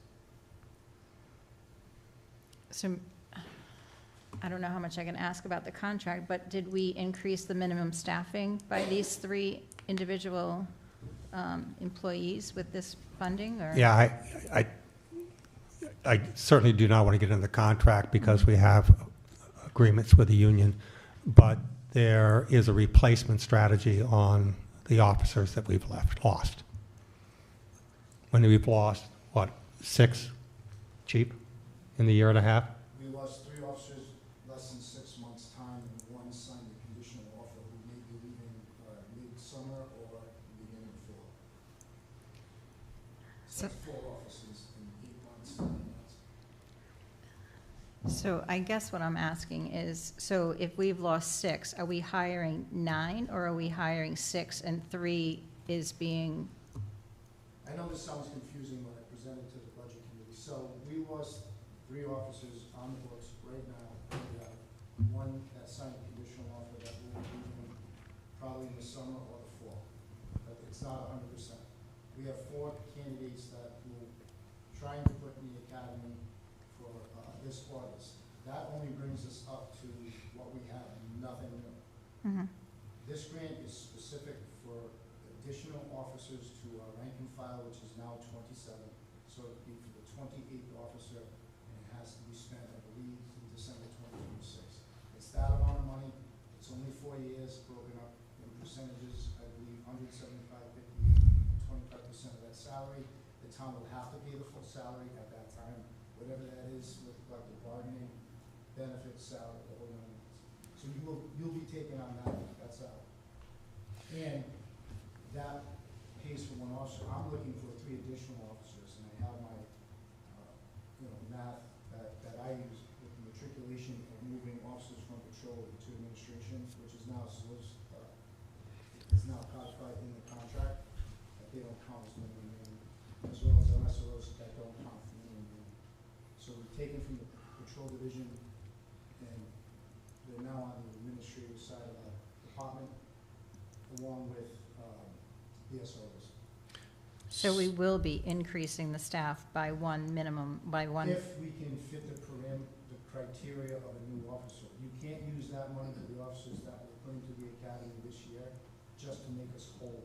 It has to be an additional one, and that academy doesn't start until December, January of 2026. So you need to bring on the 5 or 6 that you've lost before you can. 4. Okay, so you need to bring on the 4 before you can even go after this 5th one for that grant money? It's like I explained to the budget committee. There's only 2 academies a year, and I'm hoping they take all 4 of our candidates. They may not, because as it started out with 90-plus applicants, they lost 10 to the orientation, they lost another 10 to the PT test before the academy. There's a background check, background investigation package we put together now. That gets submitted to the academy commandant. They go through all the applications and they choose. At this point, I think that they're looking to fund 64 in the academy. And that's based upon departments giving them members of their department for training and to oversee the training within the academy. Just one more question. Did you say you're bringing more patrolmen on as admin? Is that what you said? No. Over the past 12 years, we've matriculated people that lieutenant in patrol, that counted for minimum man in patrol. That lieutenant is administration training accreditation officer. We have a captain that counted as patrol. That captain now is operations captain, doesn't count as minimum man, and this is all in the contract. And this is over a period of time. We switched from patrol dispatchers to civilian dispatchers. At that time, 2 officers went to the school. Do not count the minimum man, only in the 3 months in the summertime. So through this, after looking at it, that's why I believe our overtime is crept up in the last 12 to 15 years. Thank you. And another statistic that I looked at is when you have less manpower due to injuries, retirements, and transfers, that overtime for that particular year has been high. And the payroll that we budget every year for this many officers is in the black, because we're not paying, those officers have left, but they've been budgeted for the full year. So if they left February, March, April, the budget is set till July 1st, that money is in personnel. So that would be black, that would be, there would be money left in that part of the budget for the police, but then the overtime would be higher. So there is a direct correlation to the amount of patrol officers and minimum manning and overtime. Chief, I don't want to add another caveat to this, but it's my understanding when we put some of these officers in the academy that there is a risk in retaining them. 100%. Do we run that risk with these 4 officers that are going into the academy? You always run the risk. You flip a coin. Okay. You hope they get through the first week of orientation in the academy, and then the second week, and then firearms tests, the swim tests, all these tests during the academy. The way it's a challenge for all police departments. A lot of the officers that are switching from one department to the other. The biggest motivation is money. Right. The amount they get on the get-go going to another agency, and it's private pensions. Okay. So they're not sacrificing a lot of years into the state pension system, which we're in, to sacrifice to have their work career shorter and get their percentage at the end of their work career. So they're looking at, those are some of the motivations that officers are leaving their agencies. Right. But we all have challenges. At Lincoln, they're taking transfers. They had a process, from what I hear, and they didn't have any luck.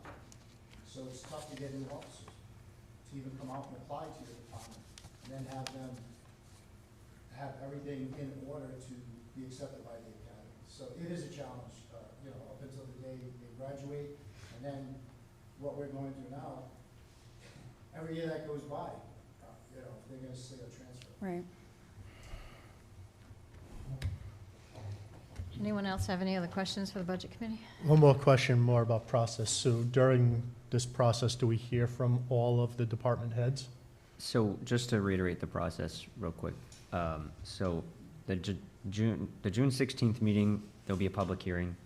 That's when, the public and everyone can have a conversation. Ideally, that's when the council would take in all those questions, supply them to me of what you want me to come back for with answers for the first day of adoption. During the first day of adoption, however long we sit here, because it's a long process, you'll hear from the department heads that you go through within that period. And then there's day 2 of, going through the rest of it, going through water, sewer, and then, if that's how you guys proceed, rerunning through it again, however you guys end up doing it. But ideally, you would hear from all the department heads on the adoption meetings. The 16th meeting is when any questions that you guys have, you guys supply them to us as soon as possible so that we can come prepared for the first and second meeting. If there's follow-up, we bring them to the second meeting. So we just want to try to provide as much information as possible to the council as early as possible, if there's questions out there. I think this is my last question. Some of the recommendations that were outlined in the overview I found to be of value. What are some of our next steps in pursuing those? So we talked about the capital project evaluation methodology, obviously the reserve of the policy. The reserve policies review is something that's underway. The recommendation for software subscriptions, so it looks like there's sometimes sudden increases. They're recommending to explore outside vendors or renegotiate. So will we make any, headway there? Do you see value in that recommendation, or? Yeah, I mean, just the IT suggestion, I do find value. I would like to eventually go out to bid for a new IT service, just to, relook at what's out there in the market based on what we have. But it's a large undertaking because it's so involved, and that would basically be me and Jerry Ann doing that pretty much alone. And I would also like to look at, it all depends on what the other contracts are, because police and fire, they use Apex. They have their own contracts separately. I don't know who the school uses, but I kind of want to do the town as a whole, a comprehensive look at what we use for IT and trying to see if we can get better pricing. But the problem is it's a lot of work. And it all comes down to how much time we have to be able to take that on. But, there we go. To answer your question, there are a lot of things that were mentioned by Mr. Oster are things that we've already talked about here and things that we're already working on. Okay. So some of those need to become more of a priority, while some of them can be delayed because, in fact, we have HR limitations here to do these things. But, following the completion of the budget, we will circle back on a lot of these things to figure out what are we going to do next. Like, one of the big things I said when I was elected that I wanted a employee manual. Now we have an HR manager. and now we're going to have an employee manual. Now the HR manager can work with us to do a personnel strategy. So those things are going to start falling into place. We're always out looking for grants, always. So, you know, we should be aware of that. But we're working in a world right now where it's extremely volatile. Even our congressional leadership isn't quite sure. I had the opportunity to have breakfast with Congressman Amo last week, and it's going to have some big impacts here, but it's going to have some big impacts at the state level, because a lot of things that Washington's pulling away from, like Medicaid, you know, that's end up going to be picked up in part by the state, and the state's going to pull back in other areas as well. So this is just a deck of cards that we're just going to have to constantly monitor and manage. But there's all those things that we're already kind of working on that we can, you know, kind of put together a plan of action, what we as the administration think are the priorities and what we'd like to accomplish in the next 12 months.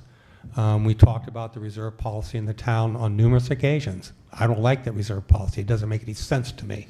So what's the solution? It's one thing to say we need to fix it.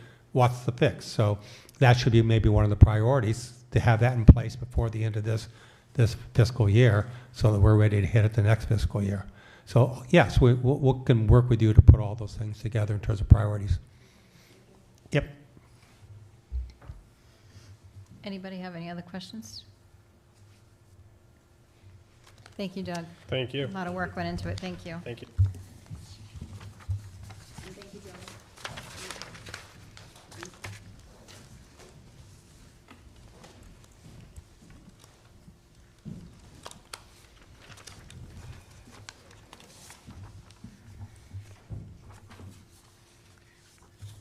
Discussion by council vote, other action on payment of bills. Anyone have any questions on the list of bills in your packet?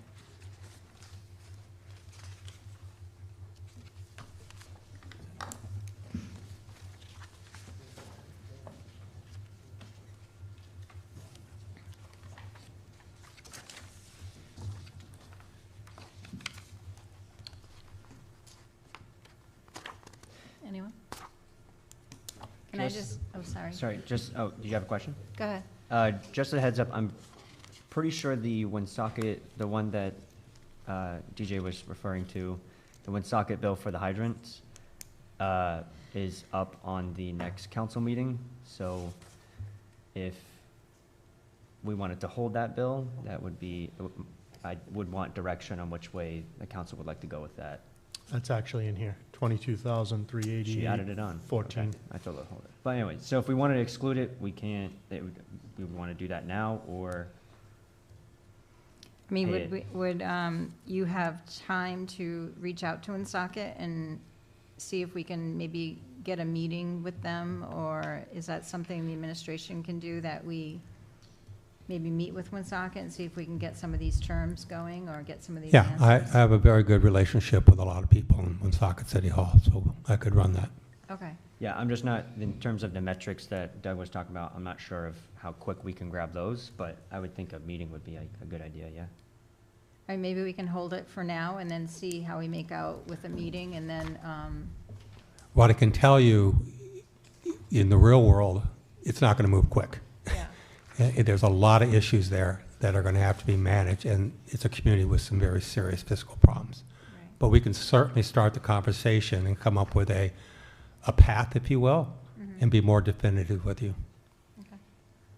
So does it make sense then to hold this charge, or to approve the charge and then have those conversations? Personally, I think you need to include it. Pay it. Well, yeah, yeah. Yeah. Why do you think that? Are they going to shut the water off?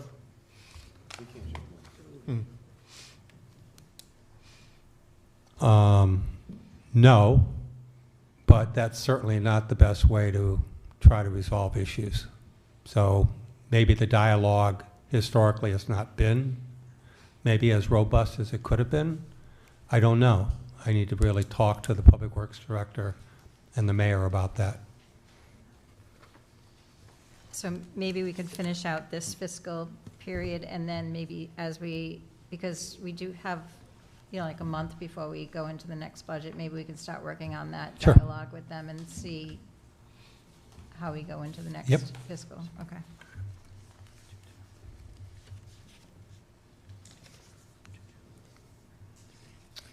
Tony, I just had a question. Are we all caught up on all reconciliations, all the AP, payroll, everything is, because we're getting into like the very end? Yeah, so the only thing in payroll that I need to fix is the off payroll that I did that affects the police, the overage in police. Outside of that, I think we're only one payroll behind in putting it into the GL. We're also doing another payroll right now, but that's on the docket. And in some places, we're pretty far ahead in reconciliations. In some places, we're waiting on things like ADP or the collection software to figure out tickets and issues that we have with them. But we're getting there. I actually planned on, I'm actually seeing Cynthia tomorrow. So I was gonna ask her if she wanted to come by. Hopefully, fingers crossed she does. Well, So. she said she would in the past. I can't. Yeah, I don't know what her position is now. But Okay. So are you comfortable going into the last couple of weeks of the fiscal year that we're in a good place, or? Yeah. Okay. We just need a little push and we'll be there. Okay. I did actually have a question on the payment of bills. So the architect for the multi-generational facility, there's $34,000. Is that coming from a grant? Where is that money coming from? It's coming from that, from the, are you talking about on the first couple pages? Yeah, yes, second page, actually, the fourth page. BHNA? Yep. Yeah, that's coming from, so anything that's 143, account leading budget unit leading 143 is the grant account. But yes, it's coming from that $1 million that we, that secured. So, yeah, we have a grant that's run through the grant. That's run separately through a tab. The accounting for that's run separately through a tab in the grant fund itself. Tony, which grant is that you're talking about? I'm trying to remember what, I don't think it's the $1 million. Forget which one. Well, we have $1 million and then we have a $4 million. It's not, the 1 million is the. That's the second one received, which was for the, like, passive recreation Yeah, option. yeah. The 4 million This is. is the 4 million. Yeah, I think it's important to clarify, however, we're not pulling those grant funds down right now. They haven't given us final authorization, so those monies are being paid for out of a grant account. It's basically borrowing from that account to be reimbursed once we start pulling from the $4 million grant. Right. That's kind of dangerous. Do we know how much we've spent or we've borrowed? I don't have, out of that grant fund, I don't have the number right in front of me, but I can get it for the council, yeah. It's not that hard. I just don't have it in front of me. Yeah, that would be helpful, because, we don't want to get too deep before we don't know if we're actually. I mean, we signed a contract with the architect on authorization from the council. I think what we pulled down so far is somewhere around $55,000, maybe in total. Well, now it just leads to more questions. So if that budget unit is grants, there's Apex Technology in here for $20,000. So yeah, it would be kind of important to know. Well, that's that's for the server, so that's different. But it's still coming from that grant fund, right? Yeah. Yeah, we get the money from that. That's the council had approved that a little while ago, a few meetings ago. But that's, for the fire department server upgrade. The police will be doing something similar soon, the exact same process. So all your grants go into this one account? Yeah. So this isn't all coming out of the 4 million? Whenever there's money going in, it's not all coming out of the 4 million, no. Okay, all right. No, we make sure we report on exactly what funds have come in Okay. and what funds are coming out separately, but within the same fund. We couldn't. There could be numerous projects in there. Exactly. We Okay. do have, I want to say 9 as of right now in that fund for different projects through the grant. In fact, some of our grants, they don't advance us the money. We have to pay and then they reimburse us. For example, the site readiness grant, we're happy to pay that, and then quarterly we submit for reimbursement. So that's going to be happening too. Okay.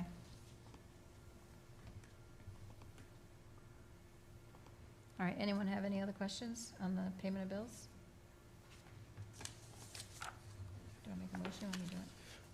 Yeah, I'll make a motion to approve the payment of bills for June 2nd, 2025, in the amount of $253,708.20.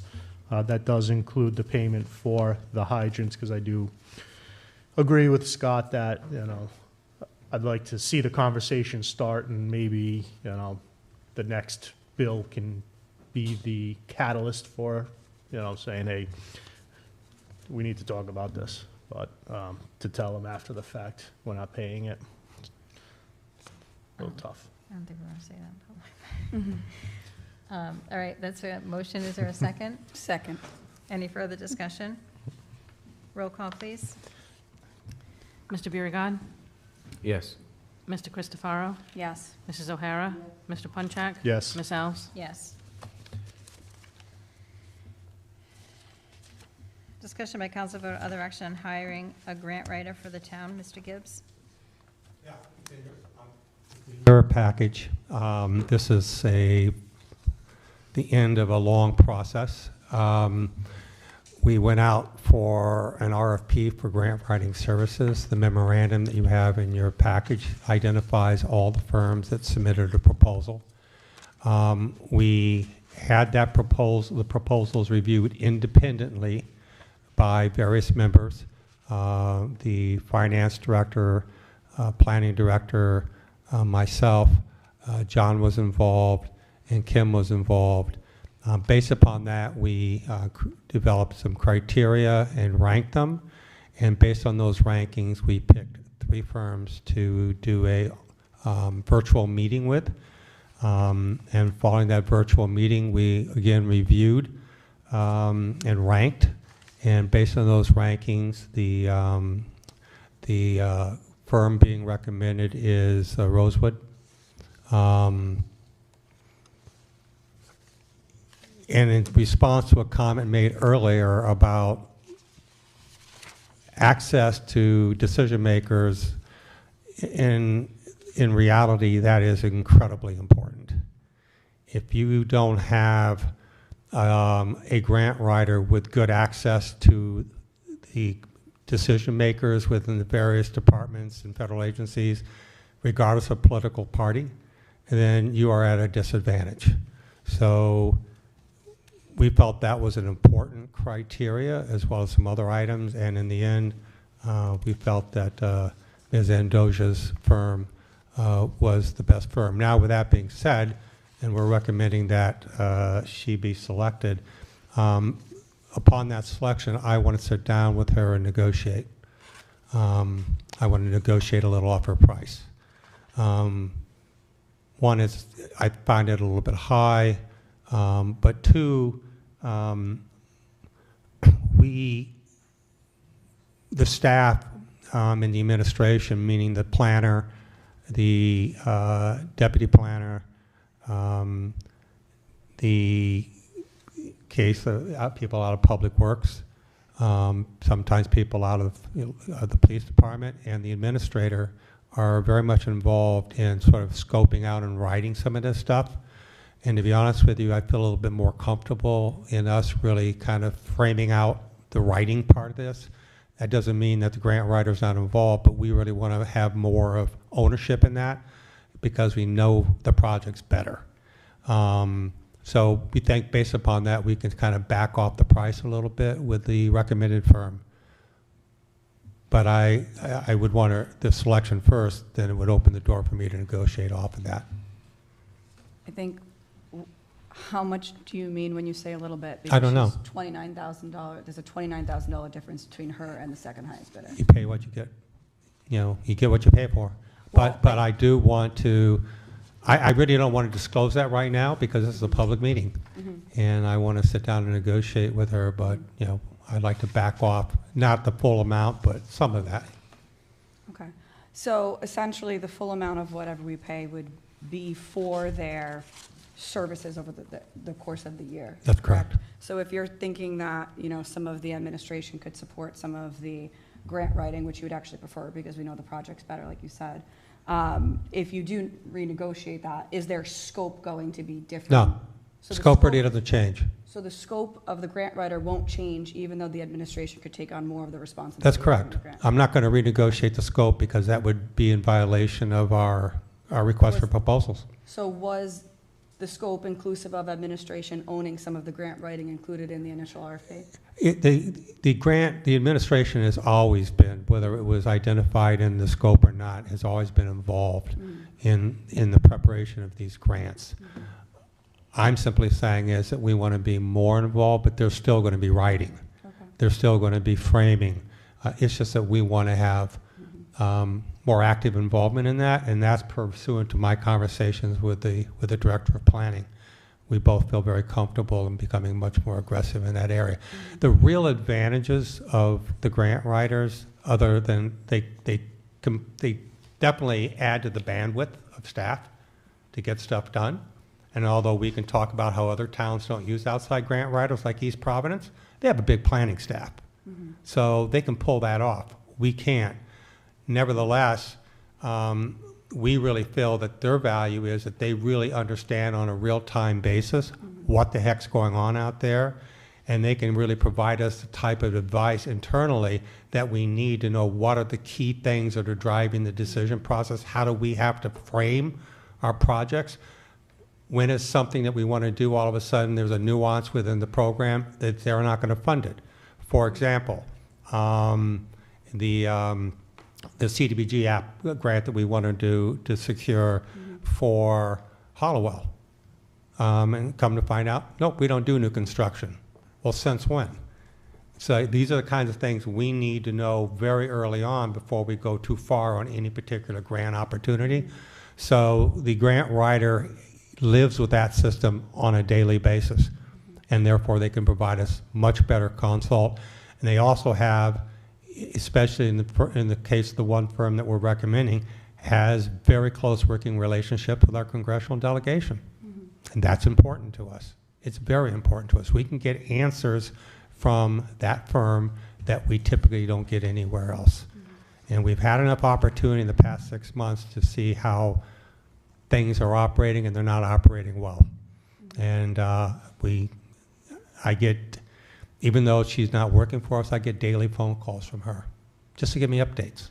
Well, isn't Daily she our phone call. interim grant writer? Huh? Isn't she our interim grant writer? Only on one thing. She was only getting involved with one of our federal grants that we asked her to be involved with. She's not doing anything else. But yet she calls me all the time to let me know, hey, did you know this just happened? Maybe you ought to just call me about the Safe Streets program and how, we should be applying for that, So she gave me information, sat down with the planner, and we're starting to navigate through that, figure out how we can apply for it. Those are like things like sidewalks, Claire. Oh, God, yeah. So, that's very important to us to have that inside information that not everybody has. They just don't. I just have a hard time, and I'd be interested in understanding, what her essentially final cost would be, but I have a hard time justifying $75,000 for a grant writer, which, to Mr. Clifford's point earlier, yes, we have existing projects and programs, but we don't have a long-term plan to inform future projects and programs. Well, we actually do. We have Hollowell. No, inclusive of Hollowell. We have and Parks and inclusive of- Recreation. We have infrastructure. We have police. Well, I said existing projects and programs. We know of those projects and programs, but what I'm saying is $75,000 for a grant writer to pursue grants for what other projects and programs if we don't have a long-term plan to inform those. A lot of what we know basic buckets. We know the buckets of priorities. When grants surface, we can figure out where those grants fit into what bucket. How can we fine-tune that to go after something that we want? It is not that complicated. We know we have Parks and Rec issues. Okay, we know we have police facility issues. We know we have Hollowell issues. We know we have Scouters Hall issues. We know we have infrastructure issues throughout the whole town. We know we have stormwater flooding issues. Those are all generic kinds of things that a lot of communities have. We know what we have to do there. We just finished and just got FEMA approval on our hazard mitigation plan. There's all sorts of stuff in that plan, very clear.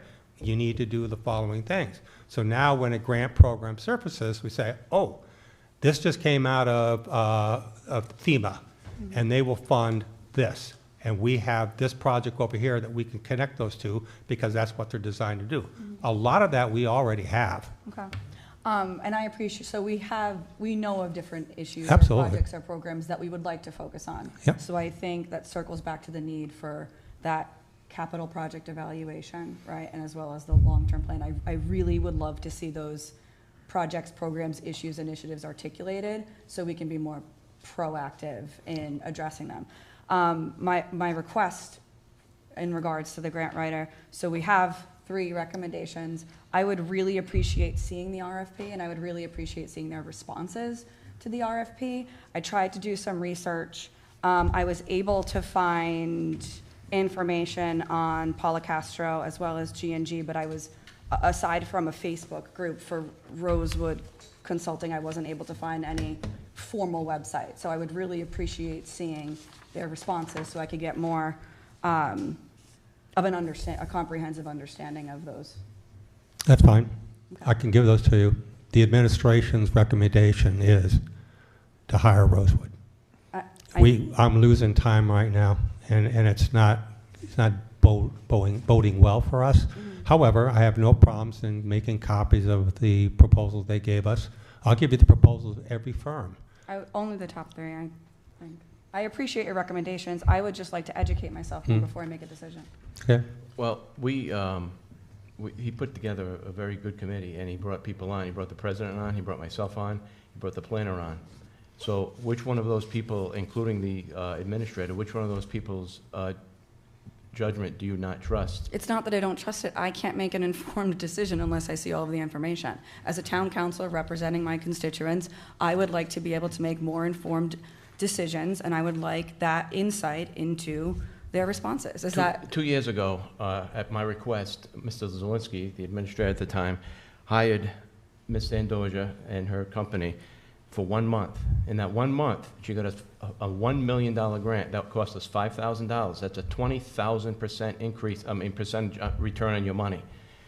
I mean, John, I'm not saying that she's not the, I'm not saying that she's not the most appropriate person. And everybody wanted up in arms about it, but what was the percentage, how much money, and I don't want to stop picking, but did it form, that she walked away for, I'm not going to get into it, but we ended up hiring somebody else. How many $1 million grants did they get us? I'm not saying that she's not the most appropriate. And if you look at North Providence, she did so well for the city of North Providence that they, without even her asking, they increased her monthly stipend by $1,000 a month. I know, I remember the NRI And if you article. look at Cumberland, Lincoln, these communities have all received millions of dollars worth of grants that we're losing out on. We lost out on the last 2 years, and we will continue to lose out on these grants if we don't hire the right person. So I am not saying that she might not be the best fit for this town. What I am saying is that I want the information in order to make an informed decision. And moving forward, if there are recommendations by the administration, then I think that we should have those responses in our packet. I don't think that that's a wild ask. I will be more than happy to get that to you. I just question, and it's not a criticism, Councilwoman. There is a process that we put together, and the council appointed 2 people from that board to be part of that process. So effectively, the process gave a result, and it appears that the result is open up to a full council deliberation. If that's the way you want to do it, fine. We just don't go through the interim process because it's wasting a lot of time and wasting the time of the applicants that submit us proposals, because that was the process that was defined up front when they submitted our proposals. Again, I have no problems in giving you any and everything you want. I'm just simply saying it's like the process that was adopted all of a sudden now is not sufficient to make a decision. And maybe because I'm new to the process, I didn't necessarily understand that, but the responses to the RFP could have very easily been included in the packet, and then I wouldn't be asking the question. Well, then I have to give you the whole proposals. So that's fine. So we gave them an RFP. Right. In response to the RFP, they submitted us a proposal. Yes. So if you want, I'll give you the RFP and the proposals. you have the methodology that we provided you in terms of what the committee reviewed. If you want to go through your own review of that, that's fine too. I just would hope that it's been done with some deliberation and quick, because I am wasting a lot of time right now, and that's worrying me. No, actually, you know what? There's no need to waste any time, because I'm going to make a motion right now to approve Rosewood Consulting as at the administrator's request to be the town grant writer, and also to authorize the administrator to negotiate with negotiate her salary with her. That's a motion. And I would quickly second that. Why? Because when she first came before this council, they took everybody in the room. She was the last one of the evening. And they just about listened. She was bright, she's from the community, very well known in her field, and could only be what it now. I'll never forget that night. It was an insult, the way she was treated. I'd like to make discussion on this one. So we're bringing up things that we probably shouldn't be bringing up, but first of all, we all know that it wasn't handled appropriately, and that's why it didn't pass. And also, we did bring on another firm who we all spoke to during this process, and it was mentioned that they probably weren't given the chances they should have been given. So we can sit here and bash this firm and say that she wasn't given a fair judge on this position, but we did, and it wasn't handled correctly. So now we're back to this, and it's back on the table again. So we have a motion and a second. Can I ask a question? And not about history. So to me, the RFP was sent out, and the responses seemed like they're like lump sum numbers. Like, this is my fee to do whatever I can to help you collect grants, correct? Everyone kind of responded a little differently. A couple firms just came up with a whole different approach with outrageous fees. So to me, though, it just like, it seems like such a position that would be performance-based compensation. That's against the law. You can't do it. You can't do that? Nope. You can't do a fee for delivery of a service. You are paying someone. You do have the ability under the contract to all of a sudden terminate it. Because they're not performing. They're not performing. But you do not have the ability to say, for every dollar you bring in, we'll take 10 cents. Or we'll give you 10 cents. You can't do that. If she's not performing, just let her go. Well, that's effectively what we did with the previous firm. We just exercised the 60-day termination clause within the contract. And we would have the same provision within the contract with this firm or any other firm that we hired. So we have an exit strategy if we're just not happy with the way things are going. So where is this budgeted? Is that in the grants budget, or? No, it's in general government. It's in general government? Can I speak on that, since it relates to the budget? I know you have a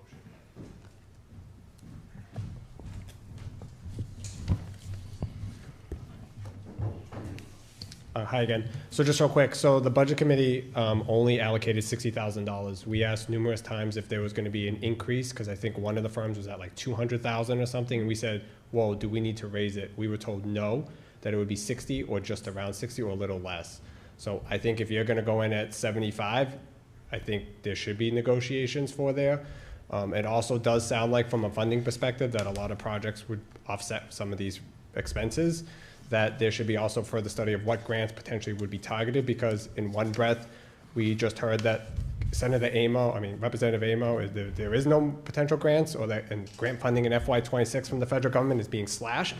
So the return on that investment, I think, should be further studied. Not saying that this person isn't qualified, but I think the total cost you're going to allocate needs to be studied. We only had 60. I am not comfortable approving a motion when the cost has not been negotiated. Then vote no.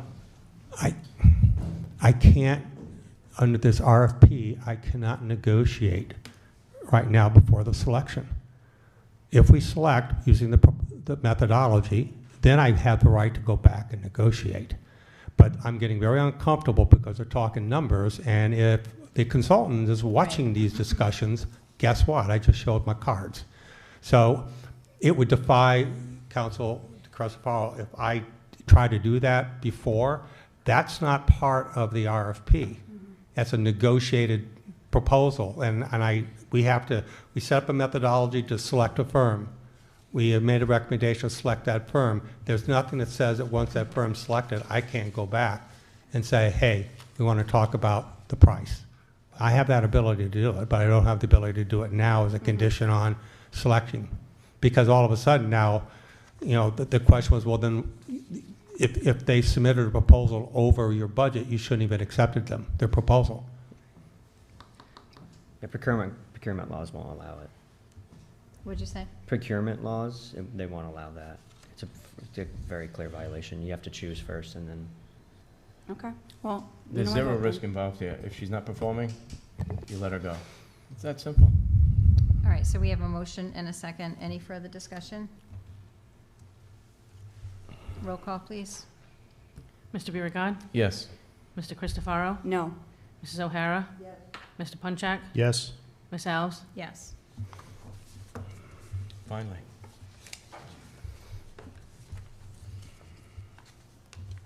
Discussion by council vote or other action on approval of proposal for review and culvert design on Old Sales Hill Road. Ms. Pendergast.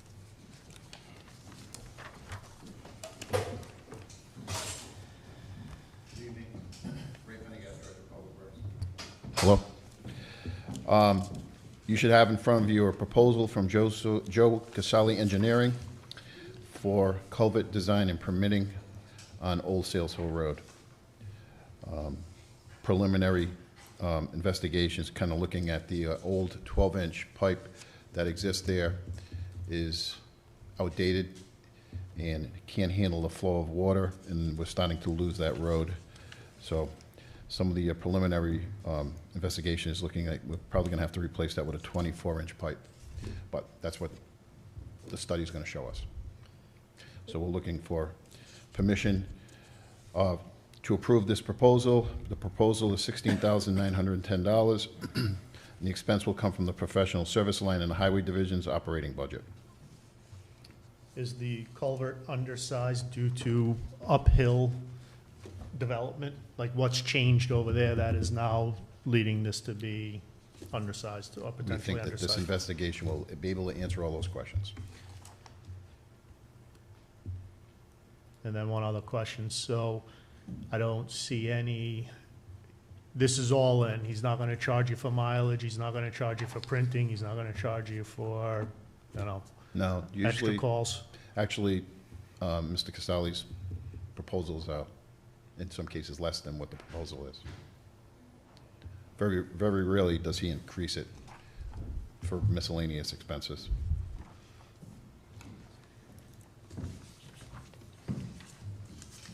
And then once this design and permitting is done, do you plan to do the work yourself if possible, or is it something you'd have to put out to bid? Depends on what it is. We'll have to see what it is first, the size of the culvert and everything. Hopefully, we can take care of it. I'm sure you can.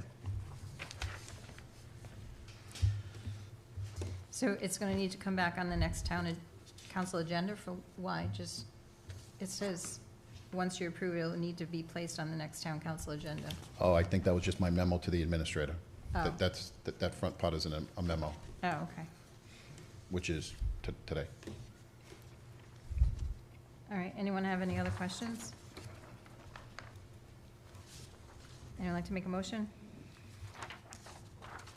I will make a motion to approve the contract for Joe Casali Engineering to perform the culvert design and permitting services for Old Sales Hill Road in the amount of $16,910. Now, there's no place for signature on here, so is this a like, how do you purchase order? Yeah, we have to generate a purchase order. Okay, that's my motion. We have a motion. Is there a second? Second. Any further discussion? Roll call, please. Mr. Biragad. Yes. Mr. Cristofaro. Yes. Mrs. O'Hara. Mr. Punchak. Yes. Ms. Alves. Yes. Thank you. Thank you. Discussion by council vote or other action on appointments to town board/committee. 1, Groundwater Protection Committee, 1 appointment for a member of the public, completion of a term ending 11/30/2026. You do have an applicant in your packet. Do we have a vacancy on the Groundwater Protection Committee? It says there's an appointment for completion of a term. Yeah, didn't we have someone, a resignation? Cynthia Roberts moved to a different position, Yeah. which Oh, that's opened up right. this No, that was posi- on the zoning or planning, right? No, Cynthia Roberts moved from a community member on the planning board into the Groundwater Protection Committee liaison seat on the planning board, therefore opening up a community member seat on the planning board. So I don't believe we have any vacant seats on the Groundwater Protection Committee. I mean, I think the applicant is Yeah. wonderful, and she's expressed a lot of interest, and she's joined meetings, and I would love to have her in a seat, but I think we need to confirm that there is one available. I'm the one who does the on-board, so that's, can you look on board? I don't have a computer, and it's an open position as far as I know. Aren't you on that? Yes, I'm on it. Myself, Cynthia, Beth Newberry, Carol Drainville, and Is Leon? Gail and Leanne Gillette. So we have 6 members. Shouldn't you have that number? Did I miss somebody? Maybe we do. I would just like to confirm it before.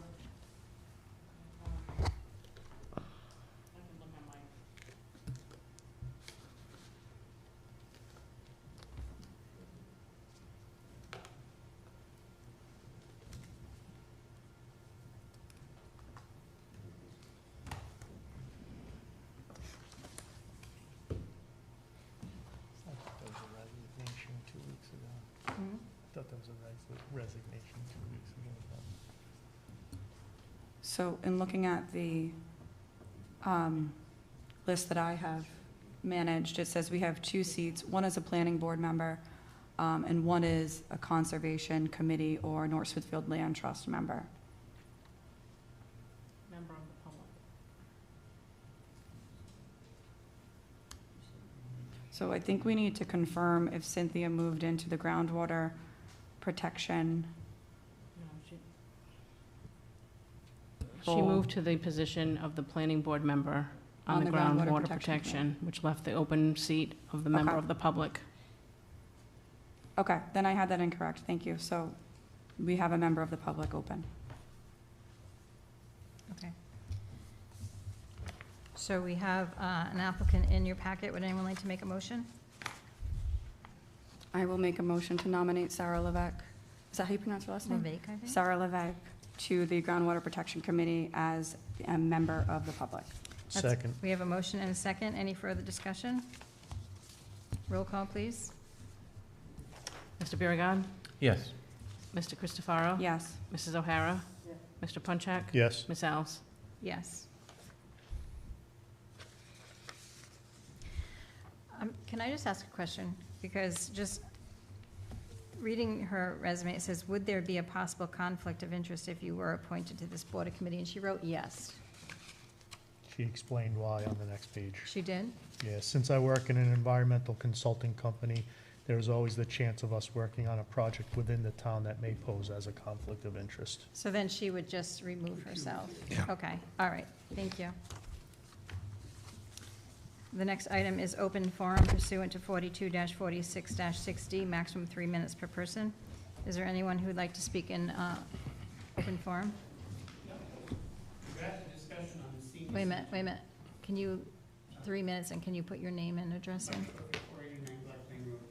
Regarding the discussion of the senior center and transitioning it into a North Smithfield program and leaving the Woonsocket facility, do we actually even know, I've heard so many meetings and so many numbers thrown around, do we have concrete figures from Woonsocket of how many members participate in their program from North Smithfield?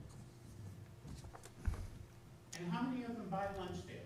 Because we're moving, I just don't even understand why you're moving this into, you should transition it into and stay with the Woonsocket program until we had a facility ready, because these people also have the option to buy lunch there. So are we gonna offer a hot lunch program here at the Scottish Bowl? We have a kitchen in there to do that with? I think we're jumping the gun. Huh? Are you asking me or the council? No, I'm asking anybody can we get some hard numbers of how many people are enrolled in Woonsocket, and what are they doing there? Like, how many of them have signed up for the athletic program, the exercise program? How many people buy lunch there from North Smithfield? Because I think it's important that we make sure they still can have a place to go and buy lunch. But anyway, okay, so aside from that, as far as the comment made by the administrator regarding the access, yeah, I think I might not have been as blunt as I needed to be. I don't think there's going to be a lot of, I agree with Mr. Amato, I don't think there's going to be a lot of ammo. I don't think there's going to be a lot of grant money funded coming down from the state or from the federal government. And I think, access is important, but I don't think, I'm going to go back to saying what I said, but I was being delicate with the wording. It looks as though right now, only Trump-supporting states and only Trump-supporting communities benefit from it. I mean, when you look at the way the criminal charges are being dropped against people and the pardons being given, it's all very die-hard Republican people. I'm not saying that's wrong, but I'm saying that's a reality. So I don't think, yes, John, she was able to get a lot of money, whoever it was. I don't care if it was her or any other point. A Democratic person, an operative like she is, in that she funds the Democratic Party, would be able to get a lot of grants if we had Republican congressmen, Republican senators, and a Republican president if she was Republican. But as a Democrat, she had all the Democrats on there, and that's why she was able to get money now. So, I mean, I think it's like a hostile thing to send in and expect a Democratic benefactor to be begging for money from the Republicans at the national level. So anyway, so I do think the access is important, but I think I maybe wasn't clear on what my point was. You're sending in the wrong messenger. I would have gone out of if that's the motivation, I would have gone out of my way to find a Republican company, because it's very apparent from what's happening at the national level that the Republicans are going to be favored favorably. Town Administrator, we briefly talked earlier about the senior service and the business case. Can whomever presents it, can they provide data and understanding of who currently uses the senior program in Woonsocket? The data's already there. Okay. The data is already there. But I've actually had a conference call with Aging Well as it relates to their food program, saying they're going to be providing me some data to see if there could be a carve-out maybe for them maintaining some of that. And we're working very closely with Ms. Tebow on the business model. So that's a work in progress, and that work in progress needs to be finalized before any money is actually made available. Okay, thank you. Anyone else for open forum? Executive session closed. Discussion by council vote or other action regarding executive session pursuant to Rhode Island General Law 42-46-5. A, any discussions or considerations related to the acquisition or lease of real property for public purposes or the disposition of publicly held property wherein advanced public information would be detrimental to the interest of the public. 1, land transfer in solo lease agreement regarding AP 10 Lot 218 0 Matity Road. Someone like to make a motion to go into executive session? I'll make a motion to go into executive session. We have a motion. Is there a second? Second. Any further discussion? Roll call, please. Mr. Biragad. Yes. Mr. Christopherow. Yes. Mrs. O'Hara. Mr. Punchak. Yes. Ms. Alves. Yes.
Make a motion to reconvene an open session, indicate that no votes were taken during executive session, and request that the minutes are sealed. That's a motion. Is there a second? Any discussion? Roll call, please. Mr. Biragad. Yes. Mr. Christopherow. Yes. Mrs. O'Hara. Mr. Punchak. Yes. Ms. Alves. Yes. All right, that's it, right? Make a motion to adjourn. All in favor, say aye. Oh, and Aye.